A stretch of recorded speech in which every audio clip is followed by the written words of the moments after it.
সকল প্রশংসার মালিককে, সকল ক্ষমতার উৎসকে। কেউ যেটা পারে না পারে কে, কেউ যেটা দেখে না দেখে কে। সে আল্লাহর দরবারে আমরা শুকর গুজার হচ্ছি। আমরা সবাই পড়ছি কালিমাতুশ শুকর, আলহামদুলিল্লাহ। সবাই একসাথে গলা ছেড়ে দিয়ে আওয়াজ করে পড়ুন, রব্বানা লাকাল হামদ হামদান কাসীরান তয়্যিবান মুবারাকান ফীহি ইয়া রাব্বি লাকাল হামদু কামা ইয়ানবাগি লিজালালি ওয়াজহিকা ওয়া আযীমি সুলতানিকা। লাকাল হামদু বিল ঈমান, লাকাল হামদু বিল ইসলাম, লাকাল হামদু বিল কুরআন। আল্লাহ রাব্বুল ইজ্জা ওয়াল জালালের দরবারে শুকরিয়া জ্ঞাপনের পাশাপাশি আমি আজকের এই প্রোগ্রামের অর্গানাইজিং কমিটিকে অন্তরের অন্তঃস্থল থেকে ধন্যবাদ জানাতে চাই যে আদ-দ্বীন ফাউন্ডেশন অথরিটি তারা 3 দিন ব্যাপী যশোরের ফুলের হাটে এরকম চমৎকার গোছানো ওয়েল অর্গানাইজড একটা তাফসীরুল কোরআনের প্রোগ্রামের আয়োজন করেছে। আমি আল্লাহর শুকরিয়া জ্ঞাপনের পাশাপাশি তাদেরকে আমার অন্তরের অন্তঃস্থল থেকে শুকরিয়া, ধন্যবাদ এবং মোবারকবাদ জানাতে চাই। আজকের প্রোগ্রামে উপস্থিত আছেন বৃহত্তর খুলনা বিভাগের ব্যবসায়ী ভাইয়েরা, কর্মজীবী ভাইয়েরা, ছাত্র ভাইয়েরা, পর্দার আড়ালে মহিলা প্যান্ডেলে আমার মায়েরা, বোনেরা। উপস্থিত আছেন কওমি মাদ্রাসার মুহতামিম বৃন্দ, আলিয়া মাদ্রাসার প্রিন্সিপাল হুজুর, শিক্ষকবৃন্দ, ছাত্রবৃন্দ, ইমাম সাহেব, খতিব সাহেব, মুয়াজ্জিন সাহেব, আইন শৃঙ্খলায় কর্মরত ভাইয়েরা, ভলান্টিয়ার্স, মিডিয়া কর্মী, সাংবাদিক বন্ধুরা, ইউটিউবার্স, আমি সবাইকে অন্তরের অন্তঃস্থল থেকে শুভেচ্ছা জানিয়ে শুরু করতে চাই। প্রিয় ভাইয়েরা, আমি জানি যশোরের মানুষ খুবই well civilised, they know manners. তারা ম্যানার জানে, অতিথির সাথে কেমন আচরণ করতে হয় যশোরের লোকেরা এটা জানে কি জানে না বলেন? মাশাআল্লাহ। স্টেজ থেকে ইনস্ট্রাকশন আসলে সেটা শুনতে হবে, না শুনলে আমিও বলতে পারবো না, আপনারাও উপকৃত হবেন না। কোটি কোটি টাকা ব্যয়, অনেক পরিশ্রম সাপেক্ষে, অনেক ওয়েল ডিজাইন করে ওনারা প্রোগ্রাম করেছেন। শেষ অধিবেশন যদি আপনারা ধাক্কাধাক্কি বিশৃঙ্খলা করেন, বঞ্চিত হব, আমরা বঞ্চিত হব, আপনারা বঞ্চিত হবেন। মিডিয়া কর্মীদের মাধ্যমে দেশে বিদেশে কোটি কোটি দর্শক তারা বঞ্চিত হবে। আর যদি একটা নীরব, নিস্তব্ধ, নিঝুম পরিবেশ আমাকে উপহার দেন, আমি জনগুরুত্বপূর্ণ, যেটা রাষ্ট্রের জন্য গুরুত্বপূর্ণ, যেটা সামাজিকভাবে আমাদের জন্য গুরুত্বপূর্ণ, আমার ব্যক্তি জীবনের জন্য গুরুত্বপূর্ণ, গোটা মানবতার জন্য গুরুত্বপূর্ণ, এরকম কিছু বার্তা আজকের এই ঐতিহাসিক যশোরের প্রোগ্রামে আমি রাখতে চাই ইনশাআল্লাহ। কিন্তু সেজন্য সহযোগিতা করতে হবে। যে ডান দিকের ছেলেরা মাশাআল্লাহ বলার সাথে সাথে ঠান্ডা, কিন্তু এখানে এখনো ঠান্ডা হচ্ছে না। তোমরা ভলান্টিয়ারদের কথা শোনো, জায়গা না পেলে পেছনে যাও। ধাক্কাধাক্কি করো কেন ভাইয়েরা? এটা করো না। এই যে তোমাদেরকে দেখতে পাচ্ছি তো, একে অপরকে ধাক্কাধাক্কি করে আমাকে দেখার চেষ্টা, পেছনে চলে যাও। Move on, move, sit or move. আমি বারবার থামুন, চুপ করুন বলতে পারবো না। Sit or move on. 9টা প্যান্ডেল আছে, এখানে ধাক্কাধাক্কির কোনো মানি হয় না। তোমরা ধাক্কাধাক্কি করবা, এই জন্য প্যান্ডেল করা হয় নাই 9টা। বসো, কোনো কথা নাই, বসো বসো। কানগুলো খরগোশের কানের মতো খাড়া করো, কোনো আওয়াজ নাই, আওয়াজ নাই, কোনো আওয়াজ নাই। এই যে প্রিয় ভাইয়েরা, আল্লাহর ওয়াস্তে চুপ করুন। যশোরের ভাইয়েরা, আল্লাহর ওয়াস্তে চুপ করুন। আমি 10 থেকে 0 গুনবো, এরপরে যদি আওয়াজ হয় চলে যাব, আমি চলে যাব, কিন্তু কোনো আওয়াজ নাই। আমি কিছু জিজ্ঞেস করলে উত্তর দেওয়ার সময় গলা ফাটায় আওয়াজ করতে হবে, ঠিক কিনা? বাস, এর বাইরে আর আওয়াজ নাই। 10 থেকে 0 গুনবো, হয় বসো, নয় অন্য প্যান্ডেলে যাও, কোনো আওয়াজ হবে না। 10, 9, 8, 7, 6,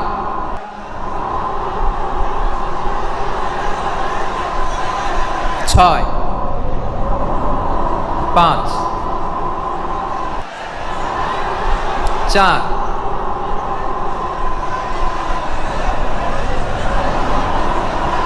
3, 2, 1, 0। প্রিয় ভাইয়েরা, অনেক আলোচনা হয়েছে 3 দিন ব্যাপী। দেশ বরেণ্য প্রথিতযশা ওলামায়ে হযরতের মুখে আপনারা অসংখ্য কথা শুনেছেন। আমলের জন্য এগুলোই যথেষ্ট, নতুন করে আমার বলার কিছুর দরকার নাই। নতুন করে উপস্থাপনের মতো বলার মতো আমার কাছে কিছু নাইও। যা বলার 1500 বছর আগে আল্লাহ তাআলা উম্মাহকে বলে দিয়েছেন, ঠিক কিনা? এমন কিতাব দান করেছে যে কিতাবে ভুল নাই, যতই পড়ি ততই শেখা যায়। বিয়ন্ডলেস, বাউন্ডলেস, বটমলেস, কুল কিনারা নাই, কুল কিনারাবিহীন সাগর। পড়েন সুবহানাল্লাহ। গত 3 দিন ধরে স্কলাররা যে সমস্ত বিষয় কোরআন সুন্নাহর আলোকে আলোচনা করেছে, আমরা যেন সেগুলোর উপর আমল করতে পারি। আল্লাহ তৌফিক দান করুক, আমরা পড়ি আমিন। আসুন এখানে আসার বসার এই প্রোগ্রামে অংশগ্রহণ করার উদ্দেশ্যকে, নিয়াতকে আমরা খালিস করে নেই। আজকে আমরা যা শুনবো শিখবো আমলের নিয়তে শুনবো, ঠিক কিনা বলেন? শেষ পর্যন্ত নীরবতা বজায় রাখবো। আমি উঠবো, আপনারা উঠবেন। এর আগে ওঠা যাবে না। স্কেডিউলে একটু চেঞ্জ এসেছে, এশার সালাত হয়নি। আমার আলোচনার পরপরই আজান হবে। এশার সালাতে আমরা জামাতে অংশগ্রহণ করে একসাথে বিদায় নেব ইনশাল্লাহ। বলেন, বিশৃঙ্খলা করলে আমার বুঝাতে, পয়েন্টগুলো শেয়ার করতে দেরি হবে। আর এই যে এরকম নীরব নিস্তব্ধ থাকলে সুবিধা হবে।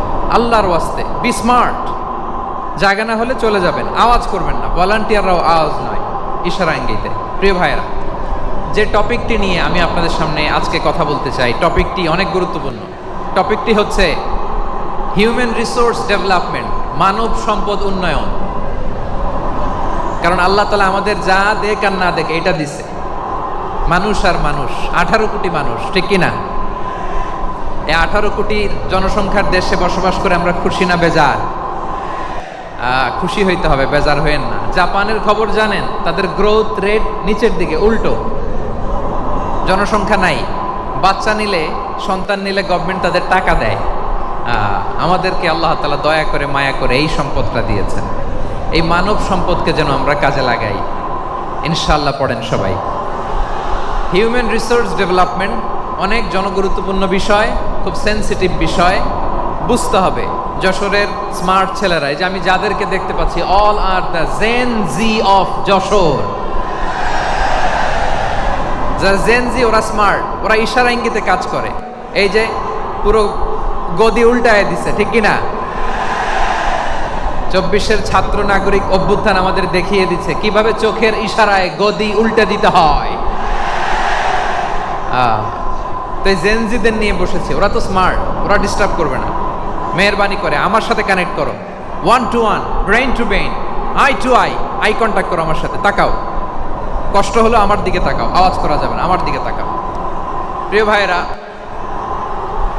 হিউম্যান রিসোর্স ডেভেলপমেন্টের ব্যাপারে কিছু কথা বলবো। এই যে আমাদের বিশাল জনসংখ্যা, এই জনসংখ্যাকে কি করে জনসম্পদে রূপান্তরিত করা যায় এ ব্যাপারে কথা বলবো। আমি সূরাতু বনী ইসরাইলের 70 নম্বর আয়াত তেলাওয়াত করেছি। এই আয়াতের আলোকে কিছু কথা আমি আপনাদের সামনে বলবো। আল্লাহ তাআলা ইরশাদ করছেন, ওয়ালাকাদ কাররামনা বনী আদম ওয়া হামালনাহুম ফিল বাররি ওয়াল বাহরি ওয়া রাযাকনাহুম মিনাত তাইয়্যিবাত ওয়া ফাদ্দালনাহুম আলা কাসীরিম মিম্মান খালাকনা তাফদীলা। পড়েন আল্লাহু আকবার। রব্বুল আলামিন বলেন, ওয়ালাকাদ কাররামনা বনী আদম, আমি বনী আদমকে সম্মানিত করেছি, বনী আদমকে মর্যাদা দিয়েছি। ওয়া হামালনাহুম ফিল বাররি ওয়াল বাহর, বনী আদমকে জলে, স্থলে, স্থলে এবং সমুদ্রে চলাচলের বাহন দিয়েছি। ওয়া রাযাকনাহুম মিনাত তাইয়্যিবাত, তাদেরকে পবিত্র রিজিকের বন্দোবস্ত করেছি। وفضلناهم على كثير ممن خلقنا تفضيلا। আর আমি আল্লাহ যাদেরকে সৃষ্টি করেছি তাদের মধ্য থেকে বনি আদমকে আমি শ্রেষ্ঠ বানিয়েছি। আমরা শ্রেষ্ঠ, আমরা আশরাফুল মাখলুকাত। আমরা কি এই যে এমনি চিল্লাচিল্লি করে জিজ্ঞেস করলে বলে না, আমরা আশরাফুল মাখলুকাত। আমরা কি শ্রেষ্ঠ, সবার চেয়ে সেরা। আমাদের মতো করে আল্লাহ কাউকে বানায় নাই। দুই পায়ে ভর করে শির দ্বারা এরকম স্ট্যান্ড রেখে মাথা উঁচু করে দাঁড়াতে পারে এরকম কোন প্রাণী পৃথিবীতে আছে? এজন্য আল্লাহ বলেন ওয়ালাকাদ কাররামনা বনি আদম, আমি বনি আদমকে সম্মানিত করেছি, তাদেরকে আমি মর্যাদা দিয়েছি। তাদেরকে আমি যত মর্যাদা দিয়েছি আমার কোন সৃষ্টিকে এত মর্যাদা দেই নাই। পড়েন সুবহানাল্লাহ। I have dignified the status of the sons of Adam. আদমের সব সন্তানের মর্যাদা আমি বাড়িয়েছি। আল্লাহ এখানে বলেননি ওয়ালাকাদ কাররামনাল মুমিনিন, আমি মুমিনের মর্যাদা বাড়িয়েছি, বলেছেন? আল্লাহ এখানে বলেন নাই ওয়ালাকাদ কাররামনাল মুসলিমিন, আমি মুসলিমের মর্যাদা বাড়িয়েছি। আল্লাহ বলেছেন ওয়ালাকাদ কাররামনা বনি আদম, আমি বনি আদমের সম্মান বাড়িয়েছি। হোক সে মুমিন কিংবা কাফের, মুসলিম কিংবা মুশরিক, আস্তিক কিংবা নাস্তিক, আরব কিংবা অনারব, যেই হোক না কেন আদম সন্তান সবগুলার মর্যাদা বাড়াইয়া দিয়েছে কে? সবার মর্যাদা আল্লাহ বাড়িয়েছে। মানুষ যা কল্পনা করতে পারে সেটা মানুষ করে দেখাতে পারে। তুমি তোমার কল্পনার রাজ্যকে সাজাও, তোমাকে হারাতে পারে এমন কোন শক্তি আল্লাহর জমিনে নাই। আপনারা ভালো আছেন সবাই? শীতে কষ্ট হচ্ছে না? মাশাআল্লাহ। 3 দিন ব্যাপী তাফসীরুল কোরআনের প্রোগ্রামের সমাপনী রজনী আজকে। আমি খুব লম্বা সময় নিব না। আপনারা যদি এইভাবে বিশৃঙ্খলা করেন আর আপনাদের থামাতে যে ভলান্টিয়ার্সরা যদি হুইসেল বাজাতে থাকে, আমার কথা তো শোনা যাবে না। আমি মুনাজাত দিয়ে চলে যাব, খালাস। দেখি আপনারা কে কোন এলাকা থেকে এসেছেন, খোঁজ নেই। এটা তো আমার বিভাগীয় প্রোগ্রাম, খুলনা বিভাগের প্রোগ্রাম পেয়ে গেছে যশোর। মাশাআল্লাহ। দেখি আপনাদের যশোর সদর থেকে কারা কারা এসেছেন, হাত তোলেন। ঠিক আছে, হাত নামান। অভয়নগরের কারা আছেন দেখি? অভয়নগর অনেক আসছে। কেশবপুর থেকে কারা এসছেন? ঠিক আছে, দেখি আপনাদের চৌগাছা উপজেলার কারা? চৌগাছা, মাশাআল্লাহ মাশাআল্লাহ তাবারাকাল্লাহ। ঝিকরগাছার কারা দেখি? হাত নামান। বাঘারপাড়া থেকে এসছেন কেউ? ইয়া সালাম। মনিরামপুর, সর্বনাশ, মনিরামপুর তো জয়যুক্ত হয়েছে। সারসা, বেনাপোল, মাশাআল্লাহ। এবার যশোরের বাইরে চলে যাই, সাতক্ষীরা, মাশাআল্লাহ। মেহেরপুরের কেউ আসছেন? মেহেরপুর, নড়াইল, চুয়াডাঙ্গা, আল্লাহু আকবার। কুষ্টিয়া, মাগুরা, খুলনা জেলার খুলনা, এই খুলনা তো অনেক। বাগেরহাট, মাশাআল্লাহ। ঝিনাইদহ। এবং জমিনে যা কিছু আছে সবকিছু মানুষের জন্য, মানুষের কল্যাণে, মানুষের প্রয়োজনে, মানুষের বশীভূত করে সৃষ্টি করেছেন কে? রব্বুল আলামিন বলেন ওয়াল্লাযী খালাকা লাকুম মা ফিল আরদি জামিআ, এই জমিনের মধ্যে যা কিছু আমি আল্লাহ সৃষ্টি করেছি সব কিছু আমি মানুষের জন্য সৃষ্টি করেছি। পড়েন সুবহানাল্লাহ। ওয়াল্লাযী খালাকা লাকুম মা ফিল আরদি জামিআ, যা আছে সব আমাদের জন্য, সব আমাদেরকে সার্ভিস দেওয়ার জন্য, আমাদের উপকারের জন্য, আমাদের কল্যাণের জন্য। আওয়াজ করে সবাই পড়ুন আল্লাহু আকবার। অন্য আয়াতে আল্লাহ বললেন ওয়াসাখখারা লাকুম মা ফিস সামাওয়াতি ওয়া মা ফিল আরদি জামিআম মিন ইন্না ফি যালিকা লাআয়াতিন লিকাউমিন ইয়াতাফাক্কারুন। প্রথম আয়াতে আল্লাহ বললেন জমিনে যা আছে সব তোমাদের কল্যাণে আমি সৃষ্টি করলাম। এরপরে আল্লাহ বললেন আকাশেও যা আছে সব তোমাদের জন্য সৃষ্টি করলাম, তোমাদের অনুগত বানায় দিলাম। পড়েন সুবহানাল্লাহ। মানুষের কি ব্রেইন দেখেন, মানুষ জমিন ছেড়ে আকাশে চলে যায়। পাখি দেখে মানুষের শখ হলো পাখি যেহেতু উঠতে পারে আমরাও পারবো। অরবিল রাইট, উইলবার রাইট, দুই ভাই মিলে আঁকাঝোঁকা করতে করতে করতে করতে প্লেন বানায় ফেললো। কোন সুবহানাল্লাহ। এখন পাখিও ওরে, আমরাও ওরি। এরপরেই মানুষের কৌতূহল থামে না এখানে, মানুষ চলে গিয়েছে চাঁদে। কোথায় গেছে? এখন কিন্তু চাঁদে জমি বিক্রি হয় জানেন। পৃথিবী নিয়ে মারামারি শেষ, রাশিয়া আমেরিকা এখন ধরছে চাঁদ আর মঙ্গল গ্রহ। এখন চাঁদে জমি বিক্রি হয়, মঙ্গলে জমি বিক্রি হয়। এই চাঁদ, মঙ্গল, বৃহস্পতি, শনি সব আল্লাহ তাআলা আমাদের জন্য বানিয়েছেন। সুবহানাল্লাহ পড়েন। মানুষ সাগরের উপরে চড়ে, শূন্যে ভেসে বেড়ায়, পাহাড় কেটে সুড়ঙ্গ বানায়, টানেল বানায়। মানুষ ব্রডব্যান্ডের লাইন নিয়ে যায় সাগরের ভেতর দিয়ে, এক দেশ থেকে আরেক দেশে, এক মহাদেশ থেকে আরেক মহাদেশে। সুবহানাল্লাহ পড়েন। তার মানে গোটা বিশ্বের সব কিছুর উপরে control, superiority over all creatures, সব কিছুর উপর কন্ট্রোল, মনিটরিং, নিয়ন্ত্রণ, এটা প্রতিষ্ঠা করে দিয়েছে কে? এজন্যই মানুষের শ্রেষ্ঠত্ব।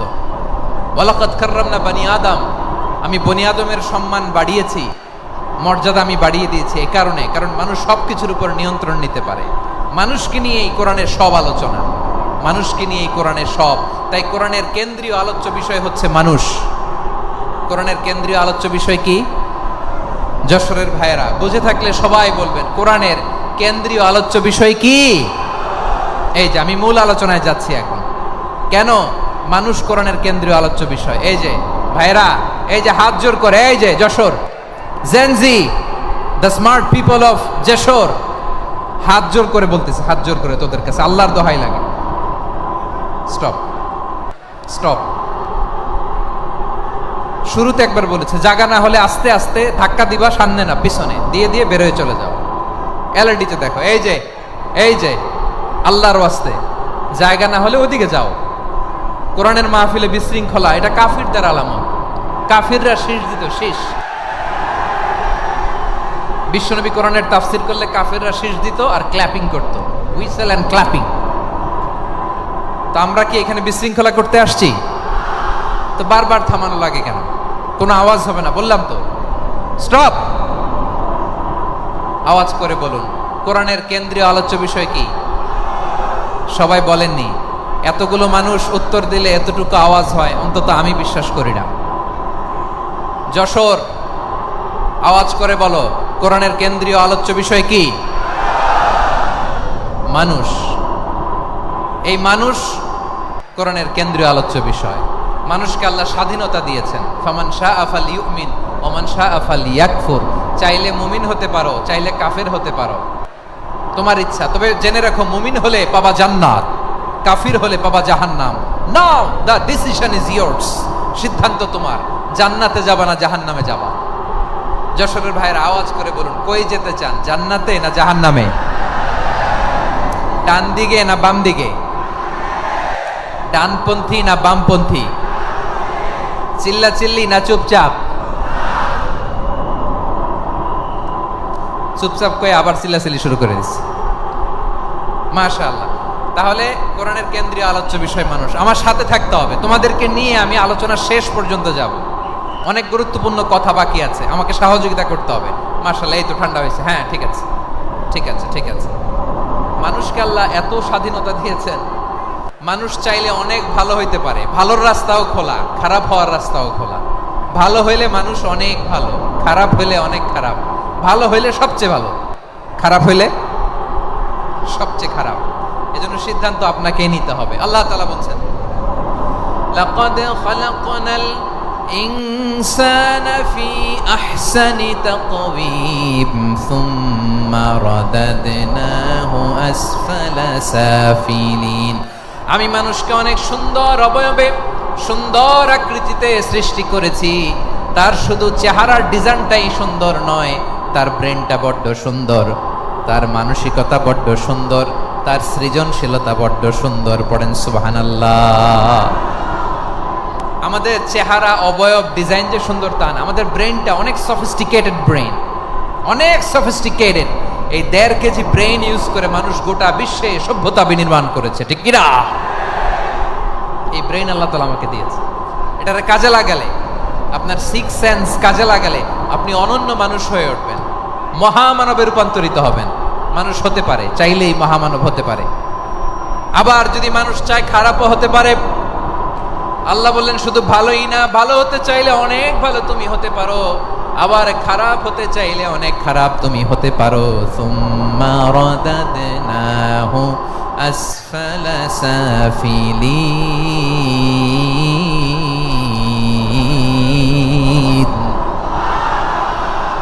খারাপ হলে একেবারে খারাপ হতে পারো, নিকৃষ্ট হলে একেবারে নিকৃষ্ট হতে পারো, ভালো হলেও ভালো হতে পারো। কোন সুবহানাল্লাহ। এবার আওয়াজ করে বলুন, ভালো হতে চাই না খারাপ? শ্রেষ্ঠ না নিকৃষ্ট? মানুষ ভালো হলে মানুষ ফেরেশতার চেয়েও ভালো, মানুষ খারাপ হলে সে পশুর চেয়েও খারাপ। কথা ঠিক কিনা বলেন? ভালো হলে ফেরেশতার চেয়েও ভালো, খারাপ হলে পশুর চেয়েও নিকৃষ্ট। তার মানে শ্রেষ্ঠত্বে মানুষ, শ্রেষ্ঠত্বে ফেরেশতাকে হার মানায়, আর অধপতনে শ্রেষ্ঠত্বে ফেরেশতাকে ছাড়িয়ে যায়, আর অধপতনে পশুকেও হার মানায়। আই রিপিট, আমি আবারও বলছি, মানুষ শ্রেষ্ঠত্বে ফেরেশতাকে ছাড়িয়ে যায়, আর অধপতনে সে পশুকেও হার মানায়। আওয়াজ করে বলতে হবে ঠিক কি না? এটার প্রমাণ কি? মানুষ শ্রেষ্ঠ হইলে যে ফেরেশতার চেয়েও সেরা, তার প্রমাণ কি? আল্লাহ তাআলা বলছেন, ওয়া ইয কুলনা লিল মালাইকাতি ইসজুদু লি আদম ফাসাজাদু ইল্লা ইবলিস আবা ওয়াস্তাকবারা ওয়া কানা মিনাল কাফিরিন। আল্লাহ বলেন, স্মরণ করো সে সময়ের কথা যখন আমি ফেরেশতাদেরকে বললাম, ও ফেরেশতারা আদমকে সেজদা দাও। সব ফেরেশতারা সম্মান সূচক সেজদা আদমকে দিল, তারা আদমের জন্য সেজদায় লুটিয়ে পড়লো, একজন ছাড়া, তার নাম ইবলিস। আওয়াজ করে বলেন, তার নাম কি? সে অহংকার প্রদর্শন করলো, সে কাফের হয়ে গেল, বাকি সব ফেরেশতারা সেজদা দিল। সুবহানাল্লাহ। আবার আদম আলাইহিস সালামকে আল্লাহ জিজ্ঞেস করলেন, সব বলে দিল উত্তর, কিন্তু ফেরেশতাদেরকে একই প্রশ্ন জিজ্ঞেস করলেন, তারা উত্তর করতে পারে নাই। তার মানে এর মধ্য দিয়ে প্রমাণিত হয়, মানুষ ভালো হলে ফেরেশতার চেয়েও ভালো, ফেরেশতার চেয়েও মানুষের মর্যাদা বাড়িয়ে দিয়েছে কে? সব নূরের ফেরেশতা যখন মাটির আদমকে সেজদা দেয়, এটা প্রমাণ করে ফেরেশতার চেয়েও মানুষের মর্যাদা বাড়িয়ে দিয়েছে কে? তুমি মাটির আদমকে প্রথম সৃষ্টি করিয়া ঘোষণা করিয়া দিলে শ্রেষ্ঠ বলিয়া, তাই তো নূরের ফেরেশতা করে আদমকে সেজদা। ঠিক কিনা বলেন? তাই তো নূরের ফেরেশতা করে আদমকে সেজদা, সবার চেয়ে সম্মান দিলে মাটির আদমকে। আল্লাহু আল্লাহু তুমি জাল্লে জালালুহু, শেষ করা তো যায় না গে তোমার গুণগান। পড়েন না? পড়েন। আল্লাহু আল্লাহু তুমি জাল্লে জালালুহু, শেষ করা তো যায় না গে তোমার গুণগান। আল্লাহু আল্লাহু, আল্লাহু আকবার। আদমের মর্যাদা বেশি, মানুষের মর্যাদা বেশি, মানুষ শ্রেষ্ঠ, তার প্রমাণ নূরের ফেরেশতা মাটির আদমকে সেজদা করে। আওয়াজ করে বলেন ঠিক কিনা? তাহলে মানুষ হচ্ছে ভালো। আবার মানুষ যদি খারাপ হয়, সে পশুর চেয়েও খারাপ, অধপতনে পশুত্বকে হার মানায়। তার প্রমাণ, তার প্রমাণ কি? তার প্রমাণ হচ্ছে যশোরের ভাইরা দেখবেন পত্রিকায় নিউজ পেপারে মাঝে মাঝে এরকম দেখা যায়, এক মানুষ আরেক মানুষকে হত্যা করে 20 টুকরা করে বস্তার ভিতরে ভরেছে। আপনারা এই নিউজ পড়েন নাই না? দেখেন নাই? দেখছেন? মানুষ মানুষকে হত্যা করে কয় টুকরা? জোরে বলেন। এখানেই ক্ষান্ত হয় না, আবার কোথায় ভরছে? বস্তার ভেতরে। আচ্ছা, বুঝে থাকলে আওয়াজ করে বলেন, কোনদিন শুনছেন একটা হাতি আর একটা হাতিকে হত্যা করে 20 টুকরা করছে, এরপরে বস্তার ভিতরে ভরছে? হইছে? তাহলে দেখেন, মানুষ যদি খারাপ হয় সে পশুকেও হার মানায়। চিল্লায় বলো ঠিক কিনা? এমনও দুশ্চরিত্র মানুষ আছে যার যার নজর থেকে 6 মাসের ছোট্ট মেয়ে থেকে শুরু করে 80 বছরের বৃদ্ধারাও নিরাপদ নয়। পশুকেও হার মানে। মানুষের ঘর জ্বালিয়ে পুড়ে মেসাকার করে দেয়, জনপদের পর জনপদ জ্বালায় দেয়, এরকম আছে না নাই? বোমা মেরে শহরগুলো উড়িয়ে দেয়। এই যে ইসরায়েল গাজার মধ্যে যে অ্যাটাক করেছে, এরা মসজিদ মানে নাই, মসজিদে বম ফেলেছে। এরা খ্রিস্টানদের চার্চ গির্জা মানে নাই, গির্জায় বম ফেলেছে। পৃথিবীর ইতিহাসে never happened in the history of the world that someone bombed on a hospital, on a ICU center. এমন হাসপাতাল যেখানে আইসিইউর রোগীরা আছে, ওই হাসপাতালের উপরও ইসরায়েলি সৈনিকেরা বোমা মেরেছে। জোরে বলেন ঠিক কিনা? এরা মানুষ? আওয়াজ করে বলেন, এরা মানুষ না। প্রিয় ভাইয়েরা, চোখ কান নাক মুখ থাকলেই মানুষ না। যা সামনে দেখেন এগুলো সব মানুষ না, এগুলো জনসংখ্যা। এগুলো কি? সবাই বলুন, এগুলো কি? বাড়ছে জনসংখ্যা, কমছে মানুষ। বাড়ছে জনসংখ্যা, কমছে। এই দুনিয়া এখন তো আর সেই দুনিয়া নাই, মানুষ নামের মানুষ আছে, দুনিয়া বোঝাই, সেই মানুষের ভিড়ে আমার আসল মানুষ নাই। ঠিক কিনা? আসল মানুষের বড্ড অভাব, আসল মানুষের বড্ড অভাব। আমার ভাইয়েরা, মানুষ খারাপ হলে পশুকেও হার মানায়। আচ্ছা, আওয়াজ করে বলেন, এই যশোরের ছেলেরা দিক তাকাও, আওয়াজ করে বলো, যে ইসরায়েলি সোলজাররা উপর থেকে বোমা মারলো, তারাও মানুষ? তারাও কি? ওরাও রক্তে মাংসে মানুষ, ওদেরও পরিবার আছে। বোমা মেরে যেই মেয়েটাকে তারা অনাথ বানায়, ইয়াতিম বানায়, ও কিন্তু বাসায় ওর মেয়েটাকে রেখে আসছে। ঠিক কিনা বলেন? বম্বিং করে যে বাবাকে মেরে, স্বামীকে মেরে স্ত্রীকে বিধবা বানায়, তারও ঘরে স্ত্রী আছে। উপর থেকে বম মেরে মানুষ মেরে দিচ্ছে, তারাও মানুষ। 1945 সালের 6ই আগস্ট আমেরিকান সোলজাররা হিরোশিমায় বম মেরেছে। আমি নিজে দেখে এসেছি জাপানের হিরোশিমাতে। সকাল 8:15 মানুষ কেউ অফিসে যাচ্ছিল, কেউ খেতে খামারে কাজ করতে যাচ্ছিল। লিটল বয় নামে একটা বোম মেরেছে তারা। এই বোমের আঘাতে, পারমাণবিক এই বোমার রেডিয়েশনে আঘাতে বোম ব্লাস্ট হওয়ার পরে মুহূর্তের মধ্যে 1,40,000 নাই। উপর থেকে যারা মারতেছে এরাও মানুষ, যাদেরকে মারলো তারাও। তার মানে মানুষে মানুষে পার্থক্য আছে না? নেই? মানুষে মানুষে পার্থক্য আছে। নাক কান চোখ মুখ থাকলেই মানুষ নয়। বাড়ছে জনসংখ্যা, কমছে মানুষ। চিল্লায় বলো ঠিক কিনা? তাহলে আমরা বুঝলাম, মানুষ ভালো হলে অনেক ভালো, খারাপ হলে অনেক খারাপ। ও আমার কলিজার টুকরা যশোরের ভাইয়েরা, আসুন না 3 দিন ব্যাপী এই তাফসিরুল কোরআনের ঐতিহাসিক প্রোগ্রাম থেকে আমরা সিদ্ধান্ত নেই, আমরা ভালো মানুষ হব নাকি খারাপ মানুষ হব। কলিজা থেকে, প্রাণ থেকে আওয়াজ করে সবাই বলুন, ভালো মানুষ নাকি খারাপ মানুষ? ভালো মানুষ হইতাম। ভালো মানুষ যারা জগৎটাকে এনলাইটেন করবে, যারা এনলাইটেন করবে, যারা সত্যের বীর সেনানী হয়ে দাঁড়াবে, যারা সত্যের পক্ষে কথা বলবে, যারা জালিমের মসনদকে ভেঙে খান খান করে দেবে। এরকম হওয়ার দরকার আছে না নাই? এরকম ভালো মানুষ আমরা হতে চাই কি চাই না? মানুষকে যত্ন নিলে মানুষ যে কত ভালো হয় আপনি কল্পনাও করতে পারবেন না।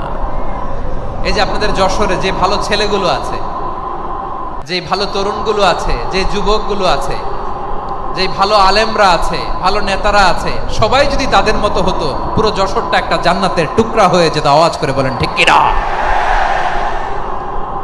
মানুষকে নার্চারিং করলে, মানুষকে পলিশ করলে, মানুষকে গ্রুমিং করলে, মানুষকে সঠিক তারবিয়া দিলে মানুষ অনন্য হয়ে ওঠে। প্রতিটি মানুষ অনন্য। আমি অনন্য, আপনি অনন্য, আমরা সবাই অনন্য। সুবহানাল্লাহ বলেন।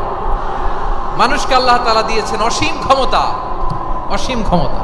সুবহানাল্লাহ। একটা মানুষ পারে না এমন কিছু নাই। একটা মানুষ পারেন এমন কিছু নাই। বিশ্বাস করতে হবে মানুষ যা কল্পনা করতে পারে ওইটা মানুষ করে দেখাতে পারে। যশোরের ভাইয়ের, আই রিপিট, আমি আবারও বলছি, এই চিল্লাচিল্লি করলে আমার এই গুরুত্বপূর্ণ কথা তোমরা মিস করবা। কপাল পড়া হয়েও না, আওয়াজ করে কপাল পড়া হবে না। আমার দিকে তাকাও। মানুষ যা কল্পনা করতে পারে সেটা মানুষ করে দেখাতে পারে। তুমি তোমার কল্পনার রাজ্যকে সাজাও, তোমাকে হারাতে পারে এমন কোন শক্তি আল্লাহর জমিনে নাই। তোমার কি শক্তি, কি সম্ভাবনা তুমি জানোই না মিয়া। তুমি এদিকে তাকাও কেন? তোমার রাস্তা তো ওই দূরে। তুমি কোথায় যাবে, আল্লাহ তোমার টেনে কোথায় নিয়ে যাবে তুমি কিছুই জানো না। প্ল্যান বিগ, ড্রিম বিগ, কল্পনার শক্তিকে বড় করো। মানুষ যা কল্পনা করতে পারে মানুষ তা করে দেখাতে পারে। মানুষের কাছে অসাধ্য কিছু নাই মৃত্যু ছাড়া, এক্সেপ্ট ডেথ। মৃত্যু ছাড়া মানুষ সবকিছুকে জয় করতে পারে। মৃত্যু ছাড়া যে কোনো অসাধ্যকে সাধন করার ক্ষমতা মানুষকে দিয়ে দিয়েছে কে? হারার জন্য তোমার জন্মই হয় নাই, তোমার জন্ম হয়েছে জিতার জন্য, বিজয়ের জন্য তোমার জন্ম। মানুষের শুরুটাই হয় বিজয় দিয়ে। যশোর, আওয়াজ করে বলো, মানুষের শুরু হয় কি দিয়ে? আমরা যখন আমার পিতার পৃষ্ঠদেশে ছিলাম, পিতার পৃষ্ঠদেশ থেকে শুক্রাণু যখন মায়ের গর্ভদেশে যেয়ে পড়ে, কতটা শুক্রাণু ভ্রমণ শুরু করে জানো? 20 কোটি শুক্রাণু। একবার সিমেন আউট হলে সেখানে 20 কোটি শুক্রাণু থাকে, ভ্রমণ শুরু করে। ওই 20 কোটি শুক্রাণুর মধ্যে থেকে তুমি আমি আজকে এক বিকশিত শুক্রাণু মানব রূপে পৃথিবীতে এসেছি। সুবহানাল্লাহ। ওই 20 কোটি শুক্রাণুর প্রতিযোগিতায় সবাইরে পেছনে ফেলে সেদিন আমি সফল হয়েছিলাম, সেদিন আমি বিজয়ী হয়েছিলাম। সেদিন আমি এত ছোট ছিলাম, মাইক্রোস্কোপ দিয়েও আমার অস্তিত্ব পাওয়া যায়। আমি এত তুচ্ছ ছিলাম, নগণ্য ছিলাম। আমার কান ছিল না, আমার চোখ ছিল না, আমার হাত ছিল না, আমার জন্য রিকমেন্ডেশন করার মতো মামু ছিল না, খালা ছিল না, কেউ ছিল না। তারপরেও ওই প্রতিযোগিতায়, ওই কম্পিটিশনে যখন আমারে কেউ হারাতে পারে নাই, আল্লাহর জমিনেও আমারে কেউ হারাতে পারে না। হারার জন্য তোমার জন্মই হয় নাই, তুমি আসছোই জিতার জন্য। সুবহানাল্লাহ। বিশ্বনবী বলেন, আন্নাসু মাআদিন কামাআদিনি যাহাবি ওয়াল ফিদ্দা খিয়ারুহুম ফিল জাহিলিয়াতি খিয়ারুহুম ফিল ইসলাম। Peoples are like mines of gold and silver. সোনার খনি, রূপার খনি, এর চেয়ে বড় খনি হচ্ছে এই মানব সম্পদের খনি। আওয়াজ করে বলেন আল্লাহু আকবার। আল্লাহ তাআলা এই সম্পদ আমাদেরকে দিয়েছে। বিশ্বনবী বলেন, মানুষ হচ্ছে খনির মতো। খিয়ারুহুম ফিল জাহিলিয়াতি খিয়ারুহুম ফিল ইসলাম। জাহিলি যুগে যারা সেরা, ইসলামেও তারা সেরা। ইদা ফাকুহু, যদি তারা বুঝবান হয় তাহলে তাদেরকে সেরা বানায় দিবে কে? তাহলে মানুষের চেয়ে সেরা কেউ হতে পারে? মানুষের চেয়ে অনন্য কেউ হতে পারে? মানুষকে কেউ হারাতে পারে? আওয়াজ করে বলো, তোমাকে কেউ হারাতে পারবে? এই সাহস জাগছে আজকের আলোচনা থেকে। আমি তুমি অনন্য, আমাকে তোমাকে হারায় দেওয়া এত সহজ না, ঠিক কি না? একটা কথা জীবনের সাথে সেট করে নিতে হবে, আমি জিতি নয় শিখি, আমি কখনো হারি না। জীবনের সাথে সেট করে নাও, জেনজি অফ যশোর, আমি কখনো হারি না, আমি হয় জিতি নয় শিখি। চিল্লায় বলো ঠিক কি না? আমি কখনো হারি না, আমার হারানো এত সোজা না। কি সাহস জাগছে? বুকে সাহস জাগছে? তাকবীর পড়ো, লিল্লাহি তাকবীর। তাহলে বিশ্বনবী বললেন, নাসু মাআদিন, মানুষ হচ্ছে খনি। এই ধাক্কা ধাক্কি, আমি জানি এগুলো ভালোবাসার ধাক্কা ধাক্কি, এজন্য আমি সহ্য করে নেই। এগুলো যে ভালোবাসার ধাক্কা ধাক্কি এটা আমরা বুঝি। পৃথিবীর কোনো আইন, সিকিউরিটি প্রটোকল দিয়ে এটারে মানানো যাবে না, কারণ এটা তো ভালোবাসা, লাভ। লাভ কোনো আইন কানুন দিয়ে বাধা যায় না, মানানো যায় না, ঠিক কিনা বলো?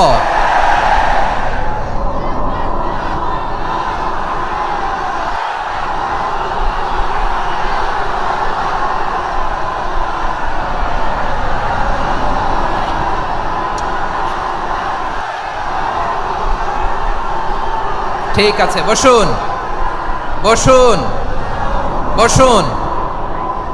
আল নাসু মাআদিন, মানুষ হচ্ছে খনি। এই খনির যত্ন নিতে হবে। আমার মা বাবা যারা এসেছেন, আপনার ছেলে মেয়ের যত্ন নেন। আপনার ছেলের মধ্যে যে কি পটেনশিয়াল আপনি জানেন না। আপনার এই ছোট্ট অবুজ ছেলেটাই আগামী দিনের শায়েখ আহমদুল্লাহ হবে। আপনার হেফজখানায় পড়া ওই ছোট্ট ছেলেটাই আগামী দিনের আল্লামা মামুনুল হক হবে। আপনার ওই ছেলেটা আমির হামজা হবে, আব্দুল হাই সাইফুল্লাহ হবে। এভাবে বড় বড় আলেম হবে, তারা যুগশ্রেষ্ঠ আলেম হবে। সেই একদিন এই বাংলাদেশের পার্লামেন্টে যে বক্তব্য দিয়ে যশোরের পক্ষে কথা বলবে। আপনি জানেন না, কাউকে ছোট করবেন না আপনি, ওর কনফিডেন্স আপনি কমাবেন না, আপনি কমাতে পারেন না। প্যান্ডেলে আমার যে মা বোনেরা আছেন, ছেলে মেয়েদেরকে কখনো ছোট করে কথা বলবেন না। ও যে কোথায় যাবে আপনি জানেন না। আপনি মা হয়ে তাকে সাহস দিবেন, তার কল্পনার জগৎটাকে সাজাতে তাকে উৎসাহিত করবেন, ঠিক কিনা বলেন? আর আমার প্যান্ডেলের আমার প্রিয় শ্রদ্ধাশীলা মায়েরা বোনেরা, আপনারা তো আরো দামি সম্পদ। বিশ্বনবী বলেন, আর দুনিয়া কুল্লুহা মাতা। আল্লাহ আল্লাহ আল্লাহ, বিশ্বনবীর কথার ওজন দেখেন। আর দুনিয়া কুল্লুহা মাতা ওয়া খায়রু মাতা'আদ দুনিয়া আল মারআতুস সালিহা। বিশ্বনবী বলেন, দুনিয়ায় যা দেখো সব আল্লাহর দেওয়া অ্যাসেট, মানে সম্পদ। আর এত অ্যাসেটের ভিড়ে সবচাইতে শ্রেষ্ঠ সম্পদ হচ্ছে নেককার নারী। সুবহানাল্লাহ। ভাইয়েরা বোনের সাথে খারাপ আচরণ করো না, সন্তান মায়ের সাথে খারাপ আচরণ করো না। আমাদের মায়েরা আমাদের asset, they are our priceless asset. কারণ এই মায়েদের পেটে এসেছে আল্লাহর ওলিরা, এই মায়েদের পেটে এসেছে খান জাহান আলী, এই মায়ের পেটে এসেছে শাহজালাল ইয়ামানি, এই মায়ের পেটে এসেছে আল্লাহর সব নবীরা। নাকি নবীরা আকাশ থেকে ধপ করে জমিনে নেমে আসছে? মায়ের পেটে আসছে। এই মায়ের পেটগুলো খনি। আমার সম্মানিতা মায়েরা বোনেরা, নিজেকে ইসলাম দিয়ে সাজান, নিজেকে ইসলাম দিয়ে সাজান, নিজেকে পবিত্র রাখুন, নিজের আব্রু ইমান ইজ্জতের হেফাজত করুন, কোরআন পড়ুন, সুন্নাহ পড়ুন। আপনি জানেন না আপনার গর্ভে কে আসছে, কোন ক্ষণজন্মা পুরুষকে আল্লাহ তাআলা আপনার গর্ভে পাঠাবে আপনি জানেন না। মায়েরা নিজেদেরকে পবিত্র রাখুন, ইসলাম চর্চা করুন, কোরআন চর্চা করুন, নৈতিকতা দিয়ে নিজেকে সাজান। যশোরের জেনজি, নিজেদেরকে প্রস্তুত রাখো আগামীর বাংলাদেশের জন্য। নৈতিকতা, মোরালিটি, ভ্যালিউজ দিয়ে নিজেকে সাজাও, ইসলাম দিয়ে নিজেকে সাজাও। কারণ আগামীর বাংলাদেশ ইসলামের বাংলাদেশ। বাংলাদেশের আসল পরিচয় ইসলাম। বাংলাদেশের আসল পরিচয় কি? সবাই বলে না। বাংলাদেশের আসল পরিচয় কি? এই ইসলাম নিয়ে আমরা সংসদ ভবন সাজাবো, রাজি আছি না নাই? শেকড় ভুলে যাওয়া যাবে না। আমরা ধাপে ধাপে শারিয়া আইনের দিকে যাব ইনশাআল্লাহ, কিন্তু জঙ্গিবাদ দিয়ে নয়, কট্টরপন্থা দিয়ে নয়। আমরা ইন্টেলেকচুয়ালি, গ্রাজুয়ালি, ধাপে ধাপে শারিয়া আইনের দিকে মুভ করবো ইনশাআল্লাহ। বলো লিল্লাহি তাকবীর। এদেশের আসল পরিচয় সবাই বলে না, আওয়াজ করে, এদেশের আসল পরিচয়। এদেশে আজান শুনে সূর্য ওঠে শহর গ্রামে, এদেশে আজান শুনে সূর্য ডুবে সন্ধ্যা নামে, এদেশে সকল কাজে সবাই বলে বিসমিল্লাহ, এদেশে ভালো কিছু দেখে শুনে হাসি মুখে সবাই বলে মাশা আল্লাহ। সুবহানাল্লাহ সুবহানাল্লাহ সুবহানাল্লাহ সুবহানাল্লাহ সুবহানাল্লাহ সুবহানাল্লাহ সুবহানাল্লাহ সুবহানাল্লাহ। ও নবীন তরুণ, তোমার কিসের এত ভয়? জেনে রেখো বাংলাদেশের আসল পরিচয়। বাংলাদেশের আসল পরিচয় ইসলাম। আওয়াজ তুলে বলো, আসল পরিচয় কি?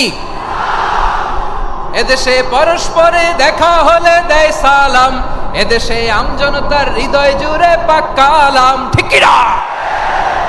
এদেশে বিপদ এলে সর্বজনে সর্বক্ষণে দোয়া পড়ে ইন্না লিল্লাহ সুবহানাল্লাহ সুবহানাল্লাহ সুবহানাল্লাহ সুবহানাল্লাহ।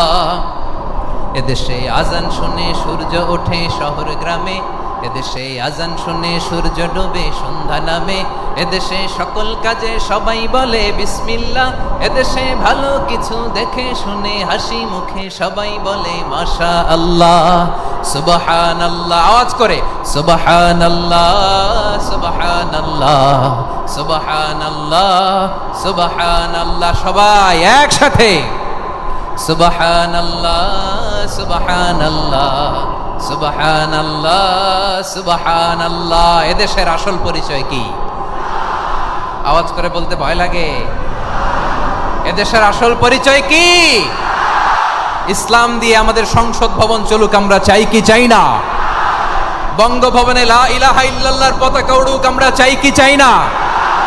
প্রতিটি জেলা অফিসে, ডিসি অফিসে লা ইলাহার পতাকা ঝুলুক, আমরা চাই কি চাই না? কারা কারা চাই হাত তুলে আল্লাহরে দেখায়।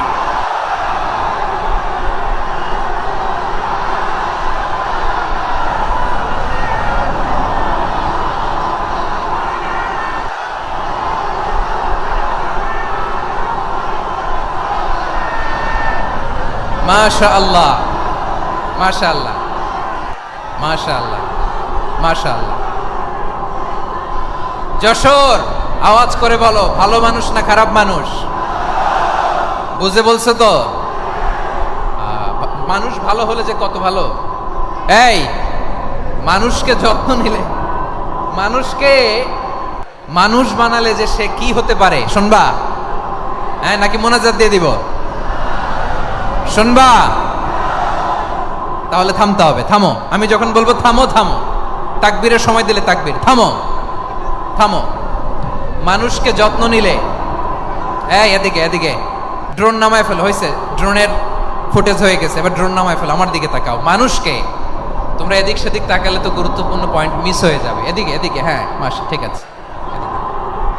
মানুষকে যত্ন নিলে মানুষের মধ্যে যারা কি পটেনশিয়াল রেখেছে। আমি জাপানের দুইটা উদাহরণ দেই। জাপানের, এই এই এভাবে এভাবে হবে, হয় বসো নয় পেছনে, কথা নাই, কথা তো বলাই যাবে না, হারাম কথা বলা। আজকে একেবারে চুপ, আজকের জন্য হারাম করে দিছে আমি, কিছু সময়ের জন্য একেবারে নিষিদ্ধ। জাপানের দুইটা উদাহরণ দেই, খেয়াল করে একটু শুনেন, বুঝবেন।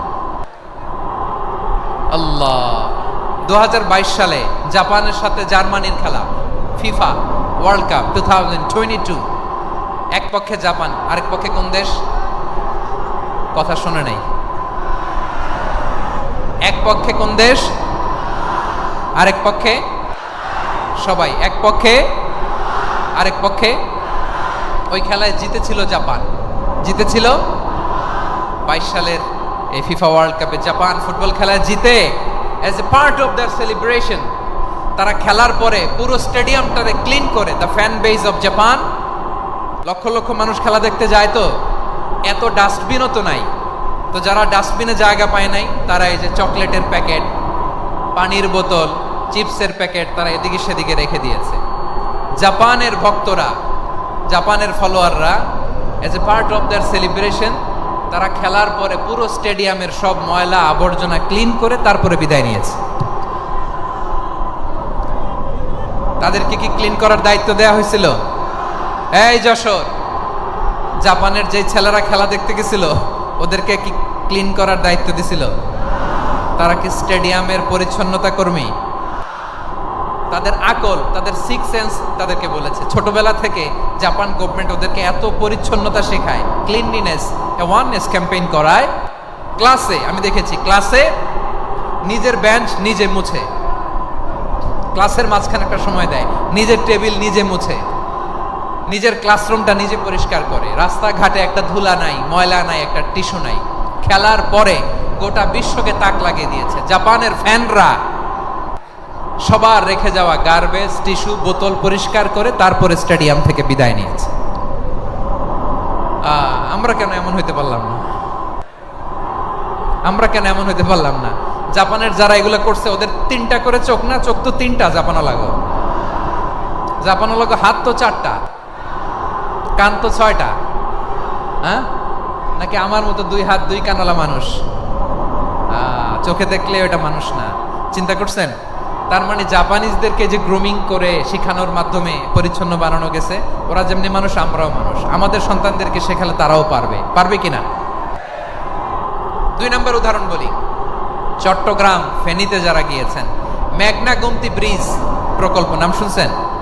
মেঘনা একটা ব্রিজ পার হওয়া লাগে, এই মেঘনা গোমতী, এখানে 3টা ব্রিজ কাঁচপুর সহ, এই 3টা ব্রিজের নির্মাণ কাজ, রেনোভেশনের কাজ দেয়া হয়েছিল জাপানের একটা কোম্পানিকে। কাকে? জাপানের কোম্পানি। নির্মাণ শেষে 738 কোটি টাকা বেঁচে গেছিল, এটা গভর্নমেন্টের হাতে দিয়ে তারা বিদায় নিয়েছে। কত টাকা? 738 কোটি টাকা। যত প্রাক্কলিত ব্যয় নির্ধারণ করা হয়েছে সব টাকা সরকার, তৎকালীন সরকার 2019-এর সরকার, কারা ছিল তো জানেন? এই 2019-এর সরকার তাদেরকে দিয়েছে। তারা রিনোভেশন নির্মাণ শেষে 738 কোটি টাকা অতিরিক্ত বেঁচে গেছিল, এটা আবার গভর্নমেন্টের হাতে বুঝাই দিয়ে তারা বিদায় নিচ্ছে। আমরা কেন এমন হইতে পারলাম না? জাপানের ওরাও মানুষ, আমরাও মানুষ, তার মানে মানুষে মানুষে পার্থক্য আছে না নাই? আচ্ছা, জাপানের 2টা উদাহরণ দিলাম, এবার আমার দেশের 2টা উদাহরণ দিব না? বাংলাদেশের 2টা উদাহরণ দিই। 1 নম্বর উদাহরণ, গত সপ্তাহে আপনারা জানেন কক্সবাজার আমার একটা প্রোগ্রাম ছিল, তো হেলিকপ্টারে গিয়েছিলাম। ফেনী জেলা যখন পার হচ্ছি, আমি দেখলাম 3টা উইন্ডমিল চিনেন তো? বিশাল পিলার, 3টা-4টা পাখা থাকে, বায়ু বিদ্যুৎ কেন্দ্র, বাংলাদেশের প্রথম বায়ু বিদ্যুৎ কেন্দ্র এটা। মুহুরী প্রজেক্ট বলে এটা, সম্ভবত মুহুরী প্রজেক্ট। তো সাগরের বাতাসের ঝাপটায় এটা ঘুরে এনার্জি হয়, ইলেকট্রিসিটি উৎপাদন হয়। তো আমি পাইলটকে বললাম, ভাই এগুলো থেকে কেমন ইলেকট্রিসিটি উৎপাদন হয়? কয়, হুজুর একটু হয় না, কিছুই হয় না। কিছুই হয় না মানে? বলে, হুজুর বাংলাদেশে যত উইন্ডমিল আছে এটার পাখা একটাও ঘুরে না। আল্লাহ, বলেন কি? তাহলে যে কোটি কোটি টাকা ব্যয় করে যে উইন্ডমিল, কয় হুজুর ভিতরে ফিটফাট, উপরে ফিটফাট, ভিতরে সদরঘাট। তার মানে কোটি কোটি টাকা দিয়ে এই উইন্ডমিল বানায়, এখানে কিছু নাই। দুর্নীতির আড্ডাখানা, আখড়াখানা বাংলাদেশ, ঠিক কিনা বলেন? হায় রে, জাপানিজরাও মানুষ, আমরাও মানুষ। আমার এক নিকটাত্মীয় সরকারি চাকরিজীবী, উনি আমাকে বললেন, বাংলাদেশের আর একটা উদাহরণ দেখি। উনি আমাকে বললেন যে প্রতি বছর আমাদের অফিসের ফার্নিচার চেঞ্জ করে। আমি বললাম, প্রতি বছর ফার্নিচার চেঞ্জ করে কেন? বলে যে ফার্নিচার নতুন পারচেজ করলেই তো ওইখানে টাকা, নতুন কিনতে পারলেই টাকা, নতুন উন্নয়নের সবক শোনাতে পারলেই টাকা। প্রথম আলোর রিপোর্ট, কি আলো? প্রথম আলোর রিপোর্ট, গত 15 বছরে উন্নয়নের নামে লুটপাট হয়েছে প্রায় 3.25 লাখ কোটি টাকা। কার রিপোর্ট? আমাদের বানানো কথা, প্রথম আলোর রিপোর্ট। গত 15 বছরে কারা ছিল জানেন তো? হ্যাঁ, শুধু ওনাদেরকেই দোষ দিয়ে লাভ নাই। স্বাধীনতার পর থেকে শুধু শাসকের হাত বদল হয়েছে, আমরা কিছু পাই নাই, ঠিক কিনা বলেন? শুধু ওনাদের দোষ দিয়ে কি লাভ? একদল খাইছে, আরেক দল খাওয়ার জন্য রেডি হয়ে আছে। আমরা এরকম চাই না। আমরা চাই স্বাধীন সার্বভৌম বাংলাদেশ, আমরা চাই দুর্নীতিমুক্ত বাংলাদেশ। আমি নিউজটা যে কতবার বললাম, এটা কি সম্ভব? 3.25 লাখ কোটি টাকা লুটপাট, মানে লুটপাট করতে করতে এদেশের জনগণকে ফুটপাতে বসায় দিচ্ছে। প্রিয় ভাইয়েরা, জাপানের মানুষও মানুষ, আমরাও মানুষ। সিদ্ধান্ত আপনার, কোন মানুষ হবেন, ভালো মানুষ না খারাপ মানুষ? আজকের আলোচনার বিষয় হচ্ছে মানব সম্পদের উন্নয়ন, human resource development. It's a process to increase the capacity of knowledge, skill, capacity of the people of a country. একটা দেশের মানুষের জ্ঞান, তাদের দক্ষতা কি করে বাড়ানো যায়, বাড়িয়ে দেশের উন্নয়ন করানো যায়, এটাই হচ্ছে মানব সম্পদ উন্নয়নের মূল কথা। তাহলে মানব সম্পদ হচ্ছে একটা দেশের সবচাইতে শক্তিশালী পুঁজি। প্রাকৃতিক সম্পদ, খনিজ সম্পদের চেয়েও দামি হচ্ছে মানব সম্পদ। আমার প্রিয় যশোর, প্রাকৃতিক সম্পদ, খনিজ সম্পদের চেয়ে দামি সম্পদ কি সম্পদ? আল্লাহ তাআলা দয়া করে আমাদেরকে এই মানব সম্পদ দিয়েছেন। আসুন আমাদের এই মানুষগুলোকে আমরা সোনার মানুষ বানাই। রাজি আছেন তো সবাই? রাজি আছেন? মানুষ পারে না এমন কোনো কিছু নাই, চাইলে সব পারে। এজন্য মানুষকে তারবিয়া দিতে হবে, যথাযথভাবে তাদেরকে গড়তে হবে। আসুন আমরা সিরাতের আয়নায় বিশ্বনবীর জীবনী থেকে দেখি তিনি কিভাবে হিউম্যান রিসোর্সকে ম্যানেজ করতেন। যদি আপনাদের সময় হয় দু একটা উদাহরণ দিয়ে আজকে আমি আমার আলোচনার বিদায় নিব। হবে সময় হবে কয়েক মিনিট? হ্যাঁ, শান্ত থাকবেন তো? শান্ত থাকবা? হ্যাঁ ঠিক আছে। এই ধাক্কার মধ্যে ঢুকছে, এবার মজা বুঝতেছো তো? হ্যাঁ মানা করছিলাম না? ঠিক আছে, টের পাও। হ্যাঁ ঠিক আছে। যে আওয়াজ করবে আমি ওকে দেখতেছি, কে কে আওয়াজ করে দেখতেছি। শেষ কথা, শেষের দিকে চলে আসছি। বিষ্ণু ইসলাম কিভাবে হিউম্যান রিসোর্সকে ম্যানেজ করতেন, মজার কথা আছে কয়েকটা, বলে বিদায় নিব। বিশ্বনবী কিভাবে এই মানব সম্পদকে ম্যানেজ করতেন। বিশ্বনবী he was a very good talent hunter, চৌকস ট্যালেন্ট হান্টার ছিল। কার মধ্যে কি ট্যালেন্ট আছে দেখলেই বুঝে ফেলতেন। সুবহানাল্লাহ পড়বেন না? কি নবী আমরা পেয়েছি! He was a very good talent hunter. আমার নবী তিনি চৌকস ট্যালেন্ট হান্টার ছিলেন। কার মধ্যে কি প্রতিভা বের করতেন, ওই প্রতিভাকে ইসলামের কল্যাণে কাজে লাগাতেন। সুবহানাল্লাহ বলেন।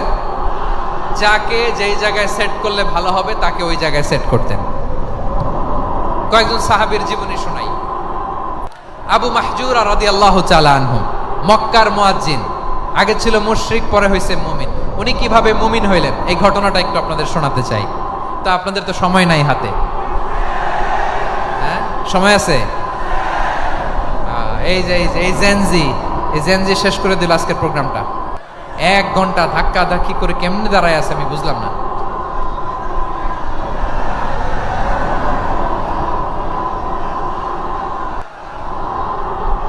না না তাকবির না, তাকবির না, চুপ করতে হবে।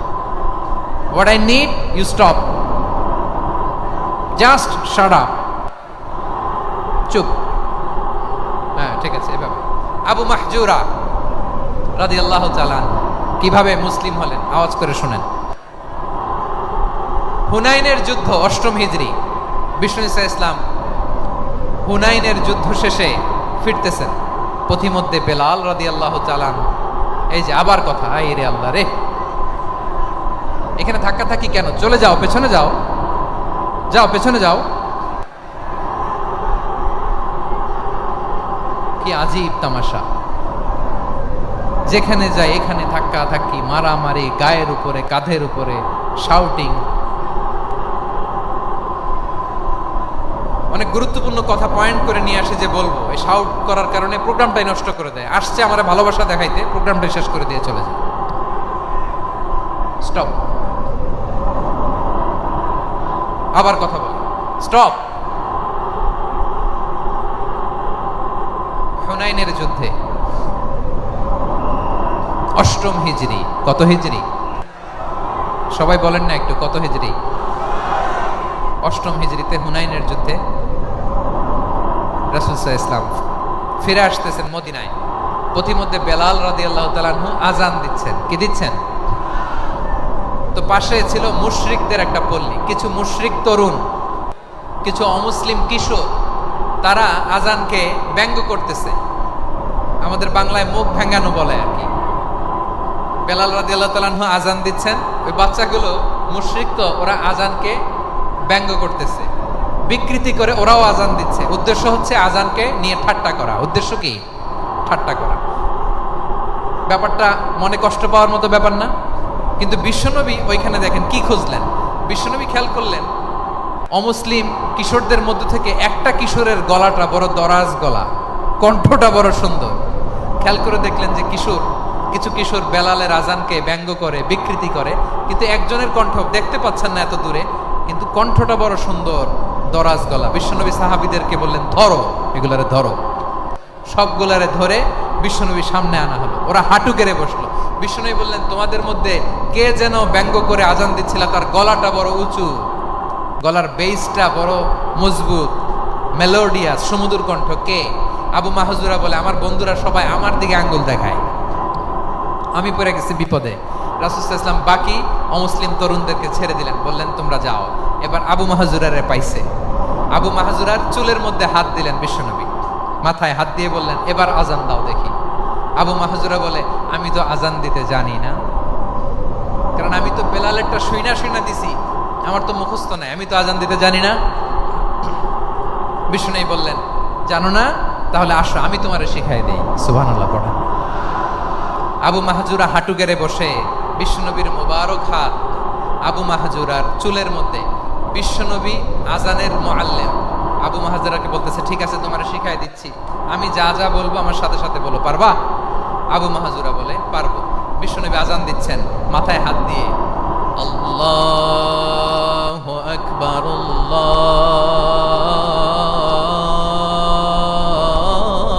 আল্লাহু আকবার। আবু মাহজুরা এই বাক্যটা পড়লেন। বিশ্বনবী দ্বিতীয় বাক্য পড়তে আরম্ভ করলেন, আল্লাহু আকবার,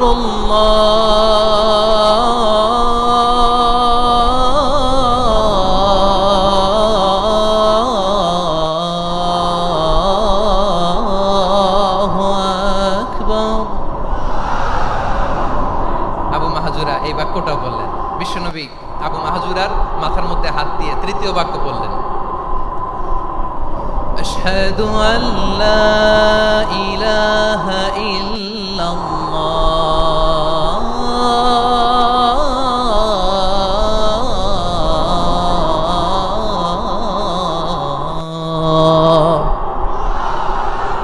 আবু মাহজুরা তৃতীয় বাক্য বললেন। বিশ্বনবী একটা বাক্য পরে আবু মাহজুরা পরে, বিশ্বনবী পরে আবু মাহজুরা পরে। আবু মাহজুরা কিন্তু অমুসলিম, মুশরিক।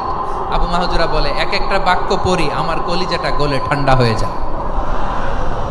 এতদিন মোহাম্মদকে গালি দিতাম, এখন মোহাম্মদ আমার মাথায় যখন হাত রাখছে আমার সারা শরীর ঠান্ডা হয়ে গেছে।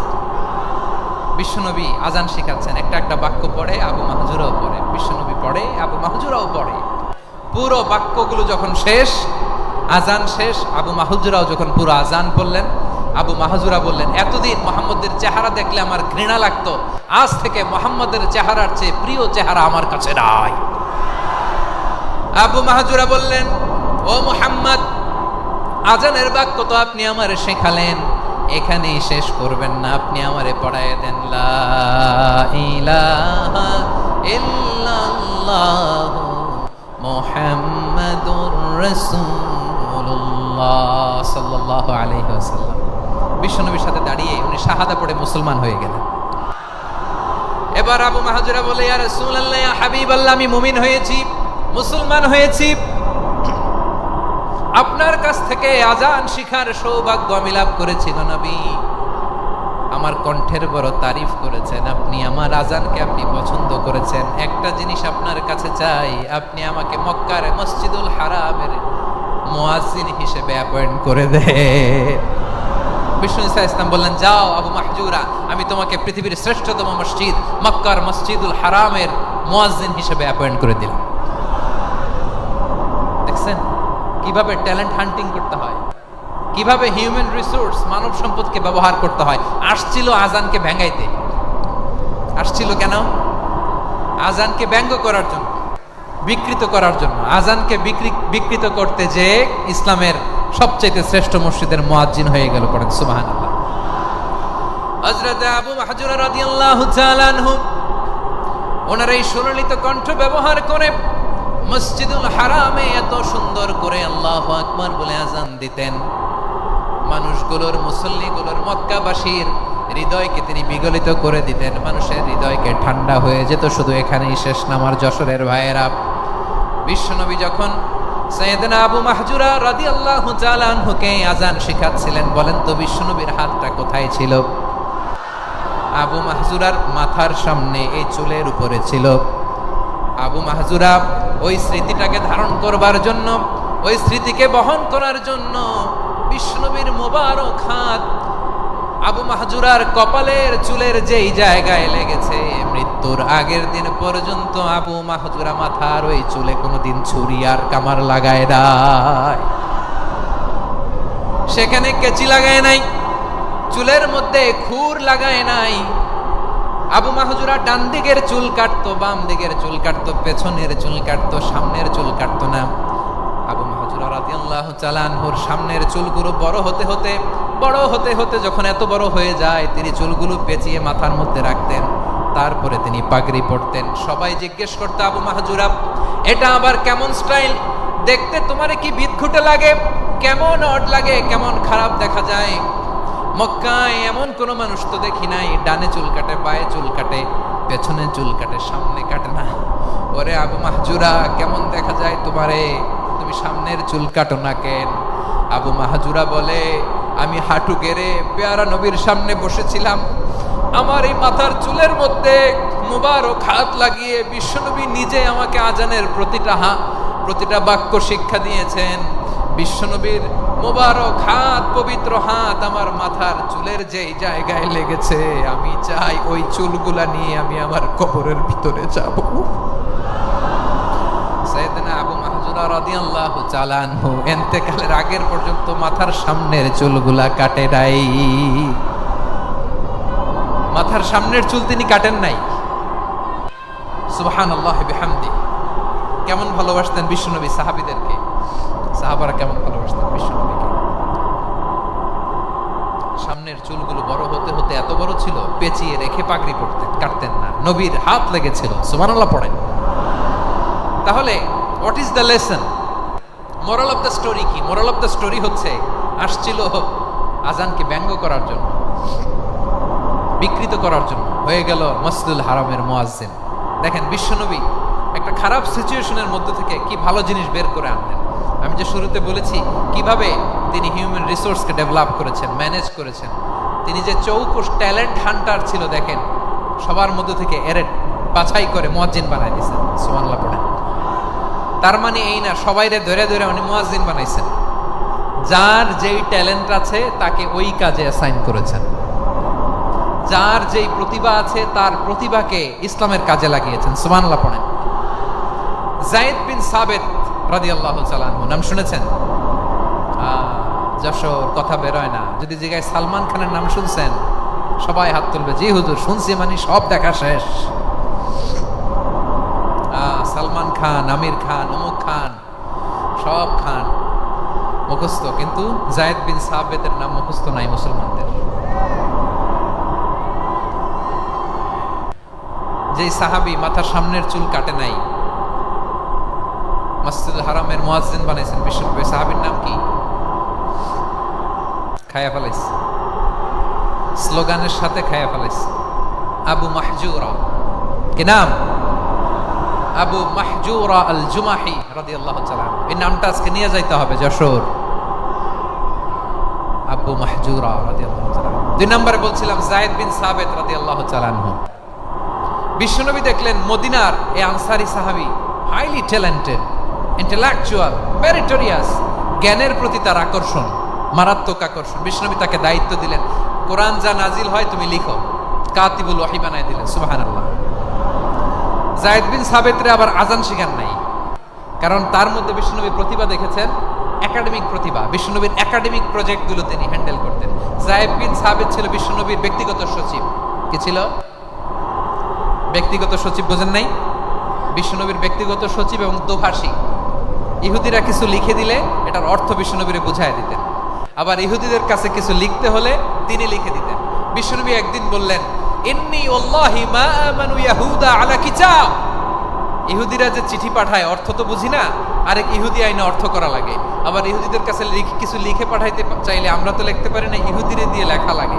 ওরা যে পয়রা শোনায় লিখে দেয়, আমি ওদের বিশ্বাস করি না, আমার নিজের একজন লোক দরকার। বিশ্বনবী এই যায়েদ বিন সাবিতকে চুজ করলেন ল্যাঙ্গুয়েজের জন্য। উনি বললেন, যায়েদ তোমার সফট স্কিলকে ডেভেলপ করতে হবে, তুমি হিব্রু ল্যাঙ্গুয়েজ শিখে ফেলো। যায়েদ বিন সাবিত বলল, বিশ্বনবীর মোটিভেশন আর ইন্সপিরেশন পেয়ে আমি 15 দিনে ইহুদিদের এই হিব্রু ল্যাঙ্গুয়েজ শিখে ফেললাম। শুধু শিখে ফেললাম না, হাত্তা হাদিকতু, even I became master in the language. এই ভাষা আমি পারদর্শী হয়ে গেলাম। এরপরে ইহুদিরা চিঠি লিখে পাঠালে আর কোনো ইহুদি ডাকা লাগতো না, আমি নবীর এটার অর্থ শুনে পরে বুঝায় দিতাম। আবার ইহুদিদের কাছে চিঠি লেখা লাগলে আমি যায়েদ বিন সাবিত চিঠি লিখে দিতাম। সুবহানাল্লাহ। দেখেন এত সাহাবীর মধ্যে থেকে বিশ্বনবীর একাডেমিক প্রজেক্ট, ব্যক্তিগত সচিব, দোভাষী হিসেবে তিনি যায়েদ বিন সাবিতের মতো তরুণকে নির্বাচিত করেছেন। কেমন ট্যালেন্ট হান্টার ছিল আমার নবী। সুবহানাল্লাহ পড়বেন না?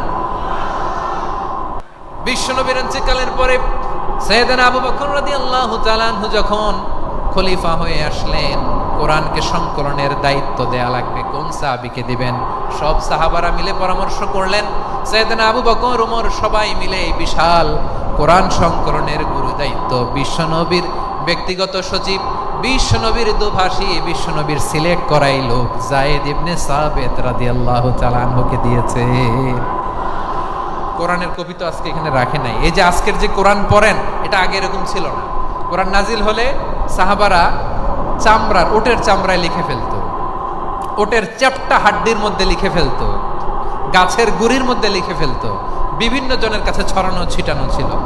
আবু বকর রাদিয়াল্লাহু তাআলা আনহু একসাথে করলেন, পরবর্তীতে উসমান রাদিয়াল্লাহু তাআলা আনহু একসাথে করলেন। 114 সূরার এখন এই মুসহাফ, এই কম্পাইলেশন, এই কপি আমরা পেয়েছি, যার হিউজ কন্ট্রিবিউশন ছিল। এই পুরো কোরআন কম্পাইলেশনের প্রজেক্ট ম্যানেজার ছিল যায়েদ বিন সাবিত রাদিয়াল্লাহু তাআলা। কোরআন কম্পাইলেশনের প্রজেক্ট ম্যানেজার, দেখেন ওনারে মাথায় হাত দিয়ে আজান শিখায় নাই, সুবহানাল্লাহ কইবেন না? তাহলে প্রথম সাহাবী আবু মাহজুরাকে মুয়াজ্জিন বানাইলেন, যায়েদ বিন সাবিতকে ব্যক্তিগত সচিব আর দোভাষী বানালেন, মুসআব ইবনে উমাইর রাদিয়াল্লাহু তাআলা আনহুকে ইসলামের প্রথম অ্যাম্বাসেডর বানালেন। তাহলে তৃতীয় নাম্বার একজন সাহাবীর নাম বলছি, মুসআব ইবনে উমাইর। মুসআব কি নাম? নামটা কেমন লাগে? এই কয়েকজনের ভাল লাগে, বাকিদের ভাল লাগে না? ভাল লাগে? এই এই আর কয়েকটা মিনিট দেওয়া যাবে না আমাকে আল্লাহর রাস্তে? হ্যাঁ ঠিক আছে, আমি তোমাদেরকে ভালোবাসা দেখাবো, দোয়া করবো যদি চুপ থাকো, একেবারে চুপ, কষ্ট সহ্য করো, বাকিরা যা সওয়াব পাবে তোমরা ডবল পাবা, যেহেতু কষ্ট বেশি, কিন্তু চুপ। 3 নাম্বার সাহাবীর নাম মুসআব। এই ধাক্কাধাক্কি কেন? ধাক্কাধাক্কি কেন রে ভাই? না না না, এরকম হইলে আসবো না যশোর, আমি আর আসবো না। হয় পিছনে চলে যাও, নাহলে চুপ, ধাক্কাধাক্কি নেই। 3 নাম্বার সাহাবীর নাম মুসআব। কি নাম? He was the first ambassador in Islam. ইসলামের প্রথম ডিপ্লোমাট, প্রথম কূটনৈতিক, ইসলামের প্রথম কূটনৈতিক, ইসলামের প্রথম ডিপ্লোমাট, প্রথম অ্যাম্বাসেডর মুসআব ইবনে উমাইর। মক্কার তরুণ যুবক, উনি পারফিউম লাগাইলে মানুষ দেখলেই বুঝতো এটা মুসআব লাগাইছে। এমন ড্যাশিং ফেসের ছিল, এমন স্মার্ট ড্যাশিং ফেস, এমন পার্সোনালিটির মানুষ ছিল মুসআব রাদিয়াল্লাহু তাআলা। কারণ যিনি ইসলামের স্পোকম্যান হবেন, মুখপাত্র হবেন, তার স্মার্ট হওয়ার দরকার আছে না নাই? আকাবার প্রথম শপথ যখন হলো, তাদের সাথে বিষ্ণু ঈসা ইসলাম মদিনাতে একজন মুখপাত্র পাঠালেন, ডিপ্লোম্যাটকে পাঠালেন, অ্যাম্বাসেডর অফ ইসলাম, তিনি হচ্ছেন মুসআব ইবনে উমাইর। পড়েন সুবহানাল্লাহ। বিশ্বনবী দেখলেন সে অনেক স্মার্ট, তার ডেডিকেশন আছে, সিনসিয়ারিটি আছে, এবং মদিনায় যে আউস খাজরাজ গোত্রের নেতাদের সাথে ডিল করতে হবে, ইহুদিদের সাথে ডিল করতে হবে, ওখানে একজন পাক্কা জানু খেলোয়াড়ের দরকার আছে না নাই? মুসআব ইবনে উমাইর রাদিয়াল্লাহু তাআলা আনহু, ওনাকে বিষ্ণু ঈসা ইসলাম চুজ করলেন। এবং বিষ্ণু ঈসা ইসলামের এই চুজিংটা, এই সিলেকশনটা এত সুন্দর ছিল, তিনি মদিনাতে যে বিশ্বনবী আসার আগেই মদিনার জমিনকে তিনি উর্বর করে ফেলছেন। প্রতিটা ঘরে ঘরে কালিমার দাওয়াত তিনি পৌঁছায় দিয়েছেন। জুমার বিধান নাজিল হয়েছে, কিন্তু মক্কায় পরিবেশ নাই জুমা পালনের। বিষ্ণু ঈসা ইসলাম একজনকে দিয়ে খবর পাঠালেন, যাও মদিনায় মুসাবকে যে বলো, মুসাব তো আমার শিক্ষক, আমার স্পোকম্যান, মদিনাতে যেন তারা জুমা কায়েম করে। বিশ্বনবীর আগেই মুসাব মদিনার মুসলিমদেরকে নিয়ে মদিনায় প্রথম জুমা কায়েম করে ফেলছে। কোন সুবহানাল্লাহ। ডিপ্লোম্যাটদের কেমন হইতে হয়, অ্যাম্বাসেডার কেমন হইতে হয়, মুসআব রাদিয়াল্লাহু তাআলা আনহুর কাছ থেকে শিখে নাও। মুসআব নামটা কেমন লাগে? যশোর যাদের সন্তান হবে, ছেলে সন্তান, আমার রাস্তায় পাইলে সবাই জিজ্ঞেস করে, হুজুর একটা নাম দেন, আমার ছেলে হবে। যশোরবাসীর জন্য আমি একটা নাম দিয়ে দিলাম, নাম রাখতে হবে মুসআব। কি নাম? নামটা যাদের ভাল লাগে, ছেলে সন্তান অনাগত আসবে, মনে চাইলে নাম রেখে দিবেন মুসআব রাদিয়াল্লাহু তাআলা আনহুর নামে মুসআব। তাহলে মুসআব রাদিয়াল্লাহু তাআলা আনহুকে বিশ্বনবী ল্যাঙ্গুয়েজ শিখান নাই, সফট স্কিল শিখান নাই। যায়েদ রাদিয়াল্লাহু তিনি হিব্রু ল্যাঙ্গুয়েজ শিখেছেন, সুরিয়ানি শিখেছেন, কিন্তু মুসআবকে তিনি বানিয়েছেন the spokesman of Islam, the first diplomat, the ambassador of Islam. সুবহানাল্লাহ পড়বেন না? আব্দুল্লাহ ইবনে আব্বাস রাদিয়াল্লাহু তাআলা আনহু, বিশ্বনবীর কাজিন, চাচাতো ভাই। আবার মাইমুনা রাদিয়াল্লাহু তাআলা আনহু, মাইমুনা নবীর স্ত্রী, তিনি ছিলেন আব্দুল্লাহর আপন খালা। তো নবীর বউ যদি ওনার খালা হয়, নবী তার কি? বুঝে নাই, নবী তার কি? খালু। তাহলে সম্পর্ক অনেক গভীর, কাজিন আবার খালু। ছোট্ট মানুষ, তাই রাতে মাঝে মাঝে ঘরে থাকতো। বিশ্বনবী দেখলেন আব্দুল্লাহ যেহেতু আমার ঘরে ঢুকতে পারে, আব্দুল্লাহরে এই উম্মতের বড় শিক্ষাবিদ বানাইতে হবে। কথা বোঝে নাই? আব্দুল্লাহকে কি বানাইতে হবে? শিক্ষাবিদ, এডুকেটর অফ দিস উম্মাহ, এই উম্মার শিক্ষাবিদ বানাইতে হবে। তাই আব্দুল্লাহ ইবনে আব্বাসকে বিশ্বনবী হাতে কলমে শিক্ষা দিয়েছেন।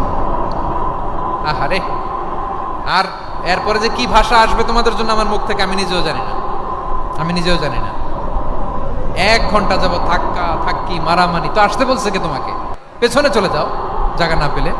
পুরো প্রোগ্রামটাই নষ্ট করে দেবে।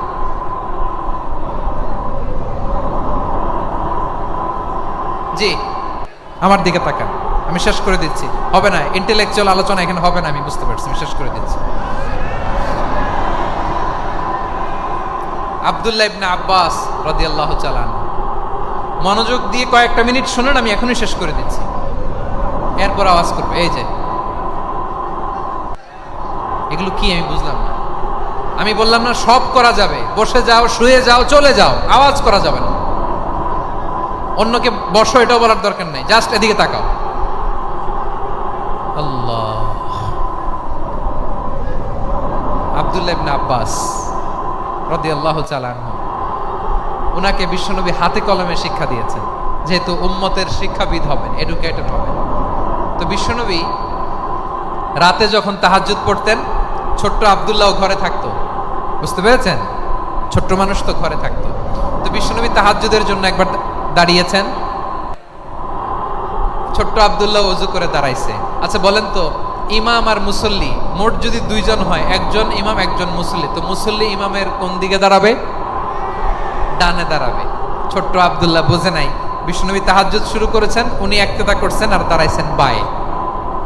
কোথায় দাঁড়িয়েছেন? আব্দুল্লাহ বলেন, যখন আমি বায়ে দাঁড়ালাম, আখাযা রাসূলুল্লাহ সাল্লাল্লাহু আলাইহি ওয়াসাল্লাম উযুনি আল ইউমনা ইয়াফতিলুহা, বিশ্বনবী নামাজরত অবস্থায় আমার কান ধরে টেনে আমার ডান দিকে এনে দাঁড় করায় দিলেন। পড়েন সুবহানাল্লাহ। দেখেন, হাতে কলমে শিক্ষা। আর জীবনে ভুলাবে? কথা কয় না, আর ভুলাবে? আর ভুল হবে না। এভাবে বিশ্বনবীর অনেক সঙ্গ পেয়েছেন, সফর করেছেন, একই বাহনে বসেছেন, এক বাহনে বসে লম্বা নসিহত করেছেন, বলেছেন, ইয়া গোলাম ইহফাদিল্লাহ ইয়াহফাজকা, ইহফাদিল্লাহ তাজিদহু তুজাহাক, ইযা সাআলতা ফাসআলিল্লাহ ওয়া ইযা ইসতাআনতা ফাসতাইন বিল্লাহ। আল্লাহর বিধান মানো, আল্লাহর বিধান রক্ষা করো, আল্লাহ তোমায় রক্ষা করবে। আব্দুল্লাহ, চাইতে হলে আল্লাহর কাছে চাও, সাহায্য চাইতে হলে আল্লাহর কাছে সাহায্য চাও। মনে রাখো, গোটা বিশ্বের সবাই যদি তোমার সাহায্য করতে চায়, ততটুকুই করতে পারবে যতটুকু আল্লাহ তোমার নসিবে রেখেছে।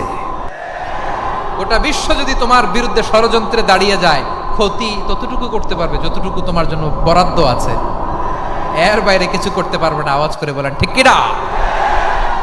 এভাবে হাতে কলমে শিখিয়েছেন, বিশ্বনবীর সঙ্গ পেয়েছেন। উনাকে বিষ্ণু ইসলাম শিক্ষাবিদ, এডুকেটর অফ দিস উম্মাহ হিসেবে সিলেক্ট করেছেন, হাতে কলমে শিখিয়েছেন। বিশ্বনবী একবার প্রকৃতির ডাকে সাড়া দিয়ে এসেছেন, এখন কি করতে হবে? নামাজের জন্য অজু করতে হবে।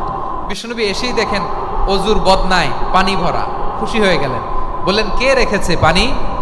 একজন বলল, আব্দুল্লাহ রেখেছে। বিশ্বনবী অত্যন্ত খুশি হলেন, খুশি হয়ে একটা দোয়া করলেন, বললেন, আল্লাহুম্মা ফাক্কিহু ফিদ্দীন ওয়া আল্লিমহু তা'ওয়ীল, আল্লাহ তুমি আব্দুল্লাহকে দ্বীনের বুঝ দিও আর কোরআনের তাফসীর শিক্ষা দিও। বিশ্বনবীর এই দোয়া এমন লাগছে, উনি রাইসুল মুফাসসিরিন, এই পৃথিবীতে যত মুফাসসির ছিল, যত মুফাসসির আসবে, সকল মুফাসসিরের সম্রাট হিসেবে স্বীকৃত হয়েছেন আব্দুল্লাহ ইবনে আব্বাস। বিশ্বনবী ওনারে আজান শিখান নাই, বিশ্বনবী ওনারে ল্যাঙ্গুয়েজ শিখান নাই, বিশ্বনবী ওনারে অ্যাম্বাসেডর বানান নাই, হাতে কলমে শিক্ষা দিয়েছেন। ছোট্ট মানুষ, বিশ্বনবী ইন্তেকাল করলেন, আবু বকরের সময় গেল, ওমরে ফারুকের খেলাফত, তখনও তিনি তরুণ। ওমরে ফারুক রাদিয়াল্লাহু তাআলা আনহু ওনার ক্যাবিনেট মিনিস্ট্রির বৈঠকে এ আব্দুল্লাহ ইবনে আব্বাসকে পাশ দিয়ে বসায় রাখতেন। বয়স্ক সাহাবারা এটা পছন্দ করতো না, তারা বলতো ঘটনা কি, আব্দুল্লাহর মতো ছেলে নাতি আমাদের আছে, এরা কেন রাখে ওমরে ফারুক? ওমরে ফারুক এটা টের পেলেন, তিনি বুঝতে পারলেন যে ক্যাবিনেট মেম্বাররা এটা পছন্দ করে না, ছোট্ট আব্দুল্লাহরে কেন রাখি, কেন যে রাখি এটা একদিন বুঝাবো। একদিন মিটিং এ তিনি সবাইকে বললেন, ইদা জাআ নাসরুল্লাহি ওয়াল ফাতহ। এই আয়াত দ্বারা উদ্দেশ্য কি বলেন তো মুরব্বী সাহাবীরা? এক সাহাবী বলেন, এই সূরা দ্বারা উদ্দেশ্য, আল্লাহ বলেছেন আমাদেরকে বিভিন্ন ল্যান্ড, বিভিন্ন এলাকা বিজয় করতে হবে। ওমরে ফারুক বললেন, না, হয়নি। আরেকজন বললেন, বিজয় হওয়ার পর আমাদের বেশি বেশি আল্লাহর বরত্বের ঘোষণা দিতে হবে, এটা উদ্দেশ্য। ওমরে ফারুক বললেন, না, হয় নাই। যারা জিজ্ঞেস করেন কেউ পারে না। সব শেষে বিশ্বনবী ছোট্ট আব্দুল্লাহরে বলেন, আব্দুল্লাহ, ইদা জাআ নাসরুল্লাহি ওয়াল ফাতহ, এর দ্বারা উদ্দেশ্য কি বলো তো? ছোট্ট আব্দুল্লাহ বলেন, হুয়া আজালু রাসূলিল্লাহ। এই আয়াত দ্বারা বিশ্বনবীর বিদায়কে উদ্দেশ্য নেওয়া হয়েছে। ওমরে ফারুক বললেন, হাযা হুয়া, এটাই তো সঠিক উত্তর, এটাই সঠিক তাফসীর এই আয়াতের। কারণ ইদা জাআ নাসরুল্লাহি ওয়াল ফাতহ, যখন আল্লাহর সাহায্য আর বিজয় আসবে, ওয়ারাআইতান নাসা ইয়াদখুলুনা ফি দীনিল্লাহি আফওয়াজা, আপনি দেখবেন দলে দলে, ঢলে ঢলে, বানের পানির মতো মানুষ ইসলামের দিকে ঢুকতেছে, ইসলামের বিজয় হয়েছে।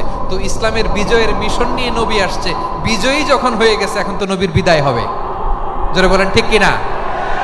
কোন সাহাবী এই সূক্ষ্ম কথাটা ধরতে পারে নাই, ওই আব্দুল্লাহ ছাড়া। আব্দুল্লাহ যখন উত্তর দিছে, সব সাহাবীদের টনক নড়েছে।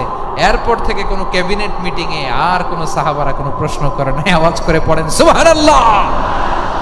বিশ্বনবী আব্দুল্লাহ ইবনে আব্বাসকে দ্য এডুকেটর অফ দ্য উম্মাহ, উম্মার শিক্ষাবিদ হিসেবে গ্রহণ করেছেন। আওয়াজ করে পড়তে হবে আল্লাহু আকবার। সাহাবীদের নামগুলো মনে থাকবে। এক নম্বরে আবু মাহজুরা, মুয়াজ্জিন বানাইছেন। যায়েদ ইবনে সাবিত, দোভাষী, ট্রান্সলেটর অফ প্রফেট, এবং তিনি ছিলেন বিশ্বনবীর ব্যক্তিগত সচিব। মুসআব ইবনে উমাইর, the first ambassador and diplomat of Islam. আব্দুল্লাহ ইবনে আব্বাস, এই উম্মার সবচেয়ে বড় এডুকেটর, শিক্ষাবিদ। আরেকজন ছিল আব্দুল্লাহ ইবনে মাসউদ রাদিয়াল্লাহু তাআলা। দুই আব্দুল্লাহ, আব্বাস গেল, আরেকজন হচ্ছে মাসউদ। মক্কার তরুণ, ছাগল পালতো মুশরিকের। বিশ্বনবী আর আবু বকর রাদিয়াল্লাহু তাআলা আনহু একবার গেলেন, যে দেখে এই তরুণ দাঁড়ায় আছে। বিশ্বনবী বলেন, আমি খুব ক্ষুধার্ত, তোমার কাছে কি দুধ আছে ছাগলের? আব্দুল্লাহ ইবনে মাসউদ বলে, আছে। ওয়ালাকিন আনা মুতামান, কিন্তু যে দুধ আছে এটা আমানতের, আমি দিতে পারবো না। বিশ্বনবী এইটা শুনেই তারা টার্গেট করে ফেলছে। আনা মুতামান, দুধ আছে কিন্তু এটা আমার মালিকের, আমি তো দরদ দেখাই, আমার মালিকের দুধ আপনি পথিক, আপনারা দিতে পারি না। বিশ্বনবী টার্গেট করে ফেলছেন, এরে আমার কাজে লাগাইতে হবে। বিশ্বনবী বললেন, আচ্ছা ঠিক আছে, দুধ দিও না, কিন্তু এমন ছাগি আছে কিনা যেই ছাগির সাথে কোনো ছাগলের মিলন হয় নাই, তার ওলানে দুধও আসে নাই, বাচ্চাও নাই, এরকম ছাগির থেকে যদি আমি দুধ খাই তাহলে তো সমস্যা নাই। বলতেছে, এরকম ছাগির থেকে দুধ খাইলে সমস্যা নাই, কারণ এরকম ছাগির ওলান থেকে দুধ আসবেও না।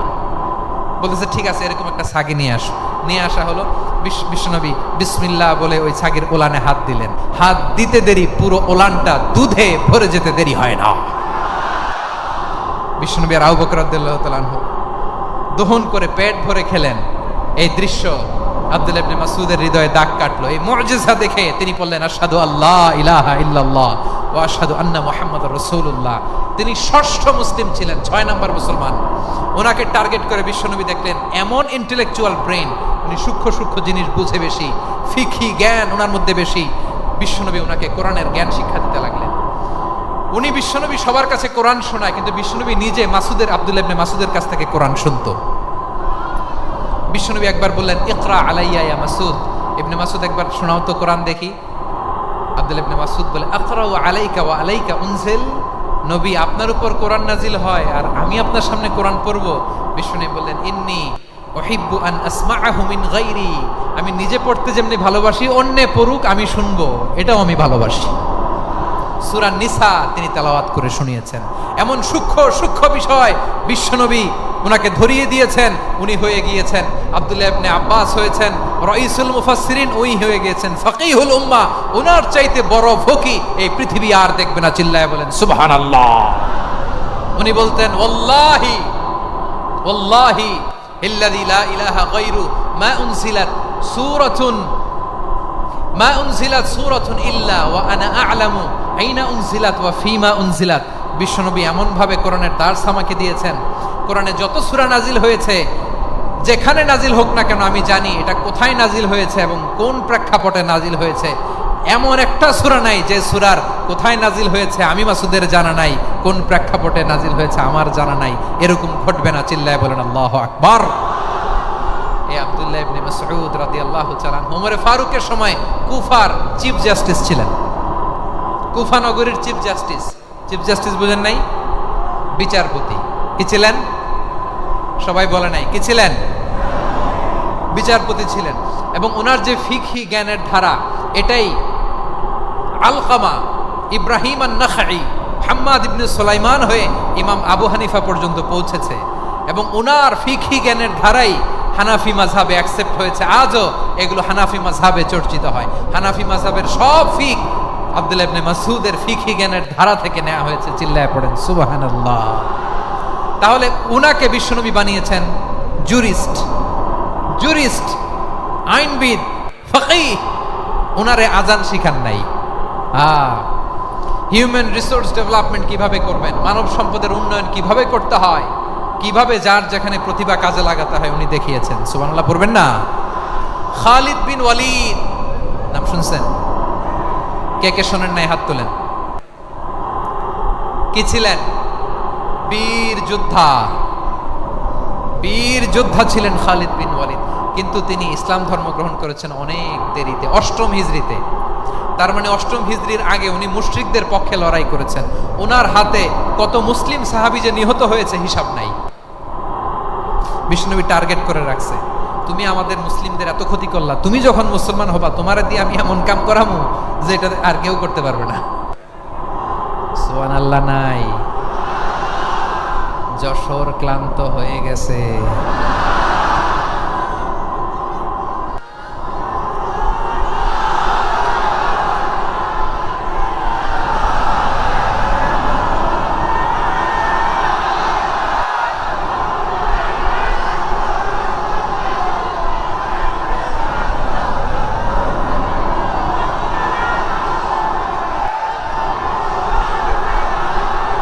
মাশাআল্লাহ, বসুন বসুন বসুন।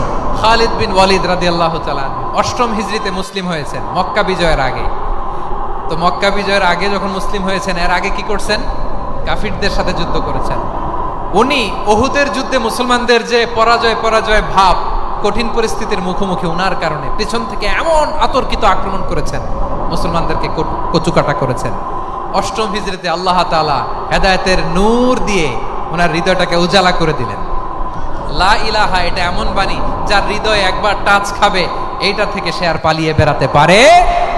ঝিনুকের ভেতর লুকিয়ে থাকে যেমন মতি, ঝিনুকের ভেতর লুকিয়ে থাকে যেমন মতি, কলমা শাহাদাতে আছে আল্লাহর জ্যোতি, কলমা শাহাদাতে আছে আল্লাহর জ্যোতি। ঠিক কিনা বলেন? মক্কা বিজয়ের আগে মুসলিম হলেন, হওয়ার পরেই বিশ্বনবীর টার্গেট ফুলফিল হলো। ওই যে টার্গেট করে রেখেছেন আর দোয়া করেছেন, খালিদ বিন ওয়ালিদ যদি মুসলিম হয় তাকে আমি মিলিটারি চিফ বানাবো। ওনাকে আজান শিখান নাই, ওনারে কান ধইরা নামাজের এই মাথা থেকে ওই মাথা আনান নাই, ফিকহি কোরআনের সূক্ষ্ম তাফসীর ওনারে শিখান নাই, অ্যাম্বাসেডর বানান নাই। বিষ্ণু ইসলাম ওনাকে সামরিক অভিযানে প্রেরণ করেছেন। সামরিক অভিযানে তিনি প্রেরণ করেছেন। ওনার জীবদ্দশায় ওনার নেতৃত্বে যতগুলো যুদ্ধ হয়েছে, একটা যুদ্ধেও তিনি পরাজয় বরণ করেন নাই। ওমরে ফারুকের সময়কালে তিনি চিফ অফ মুসলিম মিলিটারি, মানে মুসলিম সেনাপতি হয়েছেন। যশোর আওয়াজ করো, ঠিক কিনা বলো? সেনাপতি, মুসলিম সেনাপতি। তাহলে কিভাবে হিউম্যান রিসোর্স ব্যবহার করতে হয় গোটা বিশ্ব আমার নবীর কাছ থেকে শিখে নাও। খালিদ বিন ওয়ালিদ, ওনাকে বিশ্বনবী একটা উপাধি দিয়েছেন। উপাধিটা হচ্ছে সাইফুল্লাহিল মাসলুল, আল্লাহর নাঙ্গা তরবারি, আল্লাহর খোলা তরবারি, দ্য ওপেন সোর্ড অফ আল্লাহ। খালিদ বিন ওয়ালিদ মুসলিম সেনাপতি। হাসান বিন সাবিত নাম শুনছেন? দেখি উনি কি ছিল বলেন? রাসূলের সভা কবি, কালচারাল হিজিমনিকে ডিফিট করার জন্য। উনি ভালো অস্ত্র চালানো জানতেন না, ওই কাজে উনি যেতেন না।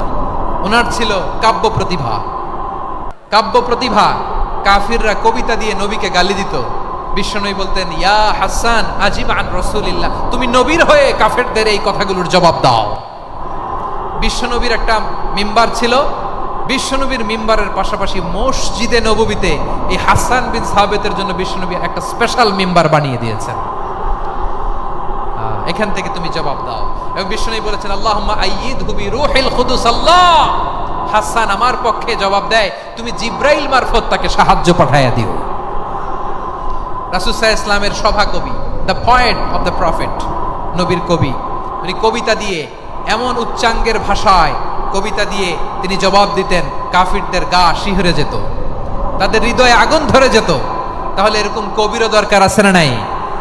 এখন যাকে আল্লাহ দিছে কাব্য প্রতিভা, এরা যদি আপনি যুদ্ধের ময়দানে পাঠান হবে?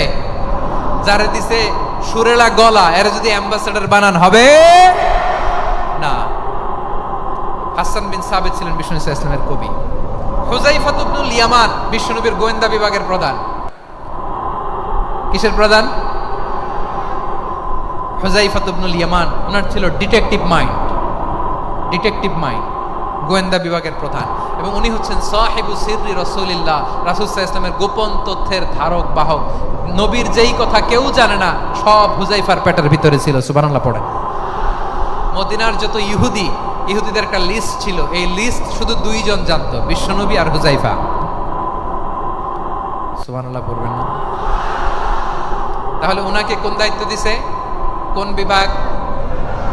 যশোর, আওয়াজ করো, কোন বিভাগ? গোয়েন্দা বিভাগের হেড ছিল। খন্দকের যুদ্ধে প্রচন্ড আজকের মতো শৈত্য প্রবাহ, মাটি খনন করতে করতে সাহাবীদের পেটে ক্ষুধা নাই, দাঁড়াইতে পারে না নামাজের জন্য, এত ক্লান্ত, ক্লান্ত শ্রান্ত। বিশ্বনবী বললেন, কে আছো? এই কঠিন শীত, এই ভয় আর ক্ষুধার মধ্যেও খন্দকের পরীক্ষার টপকে শত্রু শিবিরে যে আমাকে তথ্য দিবা, কে আছো?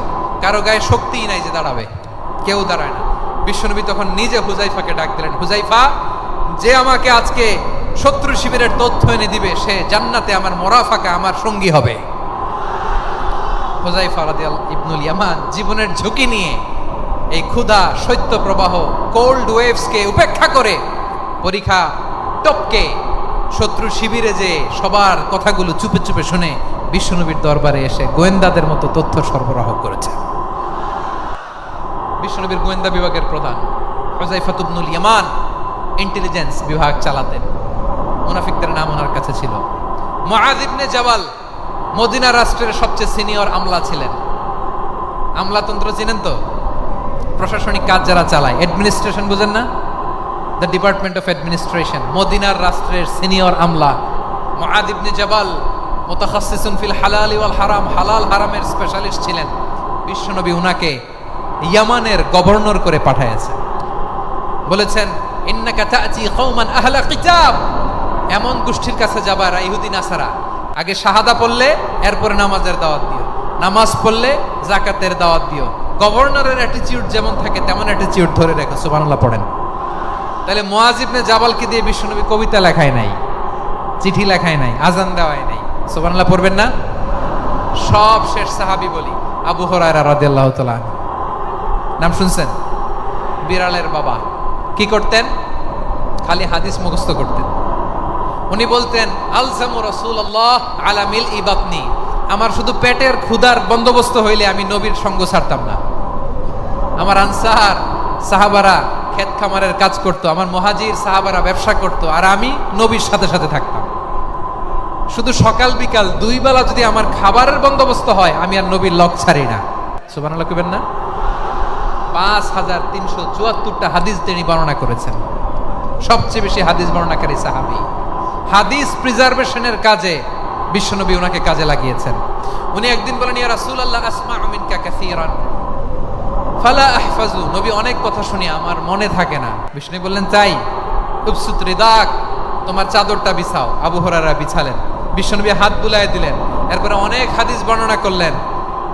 আবু হুরায়রা বলে, তারপর থেকে বিশ্বনবী যাই বর্ণনা করে আমি শুনি আর একটাও ভুলি না। এখন সুবহানাল্লাহ। বিশ্বনবী ওনাকে হাদিস প্রিজার্ভেশন, নবীর এই যে লক্ষ্য হাদিস প্রিজার্ভেশনের এই দায়িত্ব দিয়েছেন সাইয়েদনা আবু হুরায়রা রাদিয়াল্লাহু তাআলা আনহুকে। প্রিয় ভাইরা, তাহলে 10 জন সাহাবীর কথা যে বললাম, আপনারা কি খেয়াল করেছেন কত বড় ট্যালেন্ট হান্টার, চৌকস ট্যালেন্ট হান্টার ছিল আমার নবী। এক একজনের এক এক ট্যালেন্ট, এক এক কাজে অ্যাসাইন করেছেন, এক একজনকে এক এক দায়িত্ব দিয়েছেন, এক একজনের প্রতিভাকে এক একভাবে বিকশিত হওয়ার সুযোগ দিয়েছেন। আওয়াজ করে বলেন ঠিক কি না? এখন আমার পর্দার আড়ালে আমার মায়েরা বলবে, এতগুলো পুরুষ সাহাবীর কথা বললো, নারী সাহাবীরা কি কিছু করে নাই? হ্যাঁ, একজন নারী সাহাবীর কথা বলে মোনাজাত হবে, দোয়া ছাড়া কেউ যাব না। রুফাইদা আল আসলামিয়া রাদিয়াল্লাহু তাআলা আনহা, ওনার বাবার নাম সাআদ আল আসলামি। বিশ্বনবী কি খেয়াল করলেন দেখেন, সাআদ ছিল মদিনার বড় ডাক্তার। এই নারী সাহাবী রুফাইদা বাবার কাছ থেকে চিকিৎসা বিদ্যা শিখেছেন। যখন শিখছে, বিশ্বনবী দেখলেন আমার তো প্রতি সপ্তাহে সপ্তাহে যুদ্ধে আহত সাহাবীদের সেবা দিবে কে? বিশ্বনবী রুফাইদাকে বললেন, রুফাইদা তুমি মসজিদে নববীর পাশে একটা মেডিকেল ক্যাম্প করো। এই যে সাকিনা আদ্দিন মেডিকেলের আমার ছাত্রী বন্ধুরা, শুনে রাখো, তোমাদের আইকন হচ্ছে এই রুফাইদা আল আসলামিয়া। বিশ্বনবীর ডিরেকশন অনুযায়ী তিনি মসজিদে নববীর পাশে একটা মেডিকেল ক্যাম্প করলেন এবং আহত সাহাবাদের চিকিৎসা উনি ওনার টিম নিয়ে দিতেন। বিশ্বনবীর পরামর্শে উনি আনসারি এবং মুহাজির মহিলা সাহাবীদেরকে নিয়ে একটা স্পেশাল মেডিকেল টিম গঠন করলেন। খায়বার যুদ্ধে 7ম হিজরিতে যখন বিশ্বনবী যায়, উনি ওনার টিম নিয়ে আসলেন, বললেন, ইয়া রাসূলুল্লাহ, আমরা তো তলোয়ার চালাতে পারি না, আমরা তো তীর মারতে পারি না, আপনি যদি অনুমতি দেন খায়বার অভিযানে আমি আমার টিম নিয়ে মেডিকেল টিমের সেবাটা সার্ভিসটা দিতে চাই। পড়েন সুবহানাল্লাহ। বিশ্বনবী অনুমতি দিলেন, যোদ্ধা সাহাবীদের সাথে রুফাইদা আল আসলামিয়া উনিও মেডিকেল টিম নিয়ে অগ্রসর হলেন। খায়বারের প্রতিটা আহত ইনজুর্ড সাহাবী যারা ইনজুরি শিকার হয়েছেন সবাই রুফাইদা আল আসলামিয়ার এই মেডিকেল ক্যাম্প থেকে চিকিৎসা সহায়তা পেয়েছেন। সুবহানাল্লাহ পড়েন। দেখেন কিভাবে বিশ্বনবী ট্যালেন্ট বাছাই করতেন। আপনি অবাক হবেন, বাহরাইনের মেডিকেল ইউনিভার্সিটিতে রুফাইদা আল আসলামিয়া মেডিকেল প্রাইজ অ্যাওয়ার্ড প্রতি বছর দেওয়া হয়। যদি আদ্দিনের এই মেডিকেল আমার বোনেরা যদি জেনে থাকো জানো, না হলে নতুন করে জানো, সার্চ দিও, রুফাইদা আল আসলামিয়া মেডিকেল অ্যাওয়ার্ড বাহরাইনের ইউনিভার্সিটিতে দেওয়া হয়। প্রিয় ভাইয়েরা, তাহলে আলোচনার সামারি আমরা করি। বিশ্বনবী যার যেখানে ট্যালেন্ট তাকে ওইখানে কাজে লাগাতেন। আওয়াজ করে বলেন ঠিক কিনা? এবার একটা ইন্টারভিউ হবে, আওয়াজ করে বলেন, আবু মাহজুরাকে বিশ্বনবী কি বানাইছেন? হ্যাঁ, ভুলে গেছেন? সামনের চুলে হাত দিয়ে বিশ্বনবী কি সুন্দর গলায় আজান শিখালেন। মুয়াজ্জিন যায়েদ বিন সাবিতকে একাডেমিক প্রজেক্টের দায়িত্ব দিয়েছেন, তিনি ছিলেন বিশ্বনবীর দোভাষী ব্যক্তিগত সচিব। মুসআব ইবনে উমাইর the first ambassador of Islam. আব্দুল্লাহ ইবনে আব্বাস উম্মার বড় শিক্ষাবিদ মুফাসসির। আব্দুল্লাহ ইবনে মাসউদ ছিলেন জুরিস্ট। কি ছিলেন? জুরিস্ট ছিলেন, এই উম্মার সবচেয়ে বড় জুরিস্ট। খালিদ বিন ওয়ালিদ সেনাপ্রধান। হাসান বিন সাবিত ছিলেন বিশ্বনবীর সভাকবি। কি ছিলেন? বিশ্বনবীর সভাকবি ছিলেন। এরপরে হুযায়ফা ইবনুল ইয়ামান কি ছিলেন? গোয়েন্দা বিভাগের প্রধান। মুআয ইবনে জাবাল কি ছিলেন? সিনিয়র আমলা, ইয়ামানের গভর্নর। আবু হুরায়রা রাদিয়াল্লাহু তাআলা আনহু হাদিস প্রিজার্ভেশনের কাজ করেছেন। আর আমাদের রুফাইদা আল আসলামিয়া রাদিয়াল্লাহু তাআলা আনহা কি ছিলেন? নার্স ছিলেন। নার্স হয়ে মেডিকেল সেবা দিয়েছেন। প্রিয় ভাইয়েরা, পুরো আলোচনার যদি সামারি করি, তাহলে বিশ্বনবী যেভাবে হিউম্যান রিসোর্সকে ম্যানেজ করেছেন, যার যেখানে প্রতিভা কাজে লাগিয়েছেন, আমরাও যদি করি, আমাদের বাংলাদেশের চিত্র আমরা পাল্টে দিতে পারবো। আমরা শুরুতে শুনেছি মানুষের আছে অসীম সম্ভাবনা, প্রতিটা মানুষ অনন্য, যত্ন নিলে, যথাযথ পরিচর্যা করলে মানুষ বিশ্ব জয় করতে পারে। ঠিক কিনা? আমাদের হাফেজে কোরআনের সামনে দাঁড়াতে পারে এমন কোন হাফেজে কোরআন আল্লাহর জমিনে জন্ম হয় নাই। গোটা বিশ্ব কাঁপিয়ে তারা সেরা। আমাদের ক্রিকেটাররা সেরা, আমাদের তৈরি পোশাক শিল্প সেরা। এরকম অনেক অনেক সেরা জিনিস আছে, আমরা এগুলোরে নার্চারিং করতে পারি নাই, পরিচর্যা করতে পারি নাই, সঠিক তারবিয়াতের অভাব। তাহলে মানুষের অসীম সম্ভাবনাকে কাজে লাগাতে হবে। ঠিক কিনা বলেন?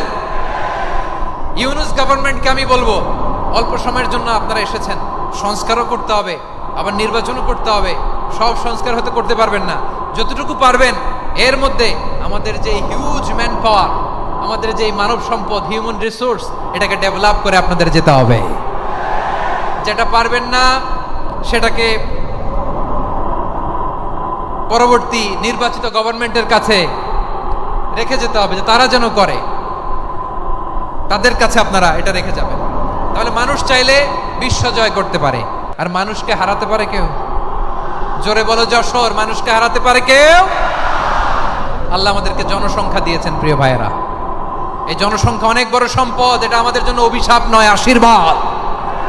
আমাদের জনসংখ্যাকে যদি আমরা জনশক্তিতে রূপান্তর করতে পারি, আজকে বাংলাদেশ যে অবস্থানে দাঁড়িয়ে আছে, বাংলাদেশ তার 20 গুণ উন্নতির শিখরে চলে যাবে। চিল্লায় বলো ঠিক কিনা?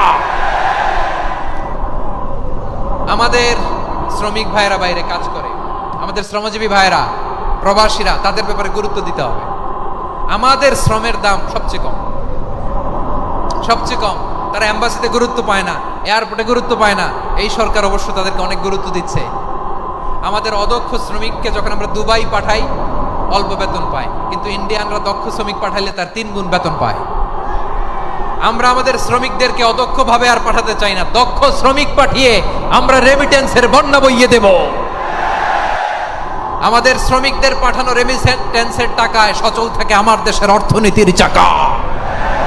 তাদেরকে সবচেয়ে গুরুত্ব দিতে হবে। আমরা পেয়েছি ফ্রিডম ফাইটার, মুক্তিযোদ্ধা, আর আমার প্রবাসী ভাইরা হচ্ছে রেমিটেন্স ফাইটার। জোরে বলো ঠিক কিনা? তাহলে আমাদের এই জনশক্তিকে জনসম্পদে ট্রান্সফর্ম করতে হবে, ঠিক কিনা বলেন? সরকার জনগণকে এভাবে পলিশ করতে হবে। মা বাবারা ছেলে মেয়েদের মধ্যে কার কোন যোগ্যতা, তাকে ওইভাবে কাজে লাগাতে হবে। সবার এ প্লাস পাওয়ার কোনো দরকার নাই। আমাদের দেশে একটা টেন্ডেন্সি আছে, পরীক্ষায় এ প্লাস না পাইলে কই তুই কি করলি, পাশের বাড়ির ছেলে এ প্লাস পাইছে, যা ওর পা ধোয়া পানি খা। কি খা? আমি ভাবছি যে পা ধোয়া, এ প্লাস পাওয়া ছেলেদের পা ধোয়া পানির একটা পানির ব্র্যান্ড বানাইতে হবে, এরকম লেখা থাকবে, এ প্লাস পাওয়া ছেলেদের পা ধোয়া পানি। খাওয়া নাই, এগুলার খাওয়া নাই। ওরে আল্লাহ এ প্লাস পাওয়ার জন্য বানাইছে, আর আপনার ছেলেকে এই এ প্লাস গুলারে নিয়ন্ত্রণ করার জন্য আল্লাহ বানাইছে। ওকে দিয়ে আল্লাহ কি করবে আপনি জানেনই না। একটা এ প্লাস, একটা এ গ্রেড একটা মানুষের জীবনকে ঠিক করে দিতে পারে না। আপনার ছেলেকে আল্লাহ অন্যদিকে যোগ্যতা দিয়েছে। ওদের মনোবল ভাঙবেন না, খবরদার, খবরদার। ছেলে মেয়েদের মনোবল ভাঙবেন না। যাকে দিয়ে যেটা হবে তাকে দিয়ে সেটা করতে হবে, তার প্রতিভাকে সেভাবে কাজে লাগাতে হবে। তাহলে বাংলাদেশ, আমাদের এই জনসংখ্যা জনসম্পদে রূপান্তরিত হবে। আমাদের সরকারের তত্ত্বাবধানে আমাদের 18 কোটি জনগণ দক্ষ জনশক্তিতে রূপান্তরিত হোক, আমরা চাই কি চাই না? আমরা ভালো মানুষ, শ্রেষ্ঠ মানুষ হতে চাই কি চাই না? ওই জাপানিজদের মতো সৎ, ওই ইউরোপিয়ানদের মতো কালচার, আমাদেরকে আল্লাহ তাআলা কোরআন সুন্নাহ অনেক কিছু দিয়েছেন। যেহেতু বর্তমানে আমরা দেখছি তারা সৎ, তাদের মধ্যে ভ্যালু আছে, সেগুলো আমাদের মধ্যে আনার দরকার আছে না নাই? আর ইসলাম দিয়ে আমাদের জীবনকে সাজাতে হবে, ইসলাম দিয়ে আমার পরিবারকে সাজাতে হবে। ইসলাম থেকে, কোরআন থেকে প্রেসক্রিপশন না নিলে জীবন সুন্দর হবে না। কোরআন থেকে প্রেসক্রিপশন না নিলে সমাজ সুন্দর হবে না। কোরআনের প্রেসক্রিপশন না মানলে রাষ্ট্র সুন্দর হবে না। কোরআনের প্রেসক্রিপশন অ্যাপ্লাই না করলে শুধু দুর্নীতি দমন কমিশন দিয়ে দুর্নীতি বন্ধ করা যাবে না। এজন্য কোরআনের আইন আমরা চাই কি চাই না? প্রিয় ভাইয়েরা, হিউম্যান রিসোর্স ডেভেলপমেন্ট, মানব সম্পদের উন্নয়ন, আমাদের সরকার যেন এদিকে নজর দেয়। আমরা যেন এই ব্যাপারে যত্নবান হয়ে উঠি। যাকে আল্লাহ যে যোগ্যতা দিয়েছে, এই যোগ্যতা দিয়ে আমরা যেন ইসলামের জন্য, দেশের জন্য কাজ করি। আমরা যেন আমাদের স্কিল ডেভেলপ করি, আমাদের পটেনশিয়ালকে ডেভেলপ করি। মোরালিটি, ভ্যালিউজ নিয়ে শায়েখ আহমদুল্লাহ আলোচনা করেছেন, এগুলো দিয়ে যেন আমরা আমাদেরকে সাজাই। আল্লাহ তাআলা আমাদের দেশকে তুমি নিরাপদ করো, আমরা পড়ি আমিন। আল্লাহ আমার 18 কোটি জনগণকে তুমি জনশক্তিতে রূপান্তরিত করো, আমিন। আল্লাহ আমরা হাতে হাত রেখে, কাঁধে কাঁধ মিলিয়ে ভাইয়ে ভাইয়ে যেন এই দেশকে গড়তে পারি, আল্লাহ তুমি তৌফিক দান করো, আমরা পড়ি আমিন। আমার প্রিয় মহিউদ্দিন ভাই বলেছেন, হুজুর এমন একটা ঘোষণাপত্র দিয়ে যাবেন আজকের এই ঐতিহাসিক যশোরের প্রোগ্রামে, যেটা গোটা বাংলাদেশে মানুষ এটার উপর আমল করে। আমি যে কথাটা বলেছি এটাই, আসুন আমরা আমাদের জনসংখ্যাকে জনসম্পদে ট্রান্সফর্ম করি। আমাদের জনসংখ্যাকে আমরা যেন জনশক্তিতে রূপান্তরিত করি। জনসংখ্যাকে ট্রান্সফর্ম করে জনশক্তি দিয়ে আমরা যেন আগামীর বাংলাদেশ, স্বাধীন বাংলাদেশ 2.0 কে গড়ে তুলি।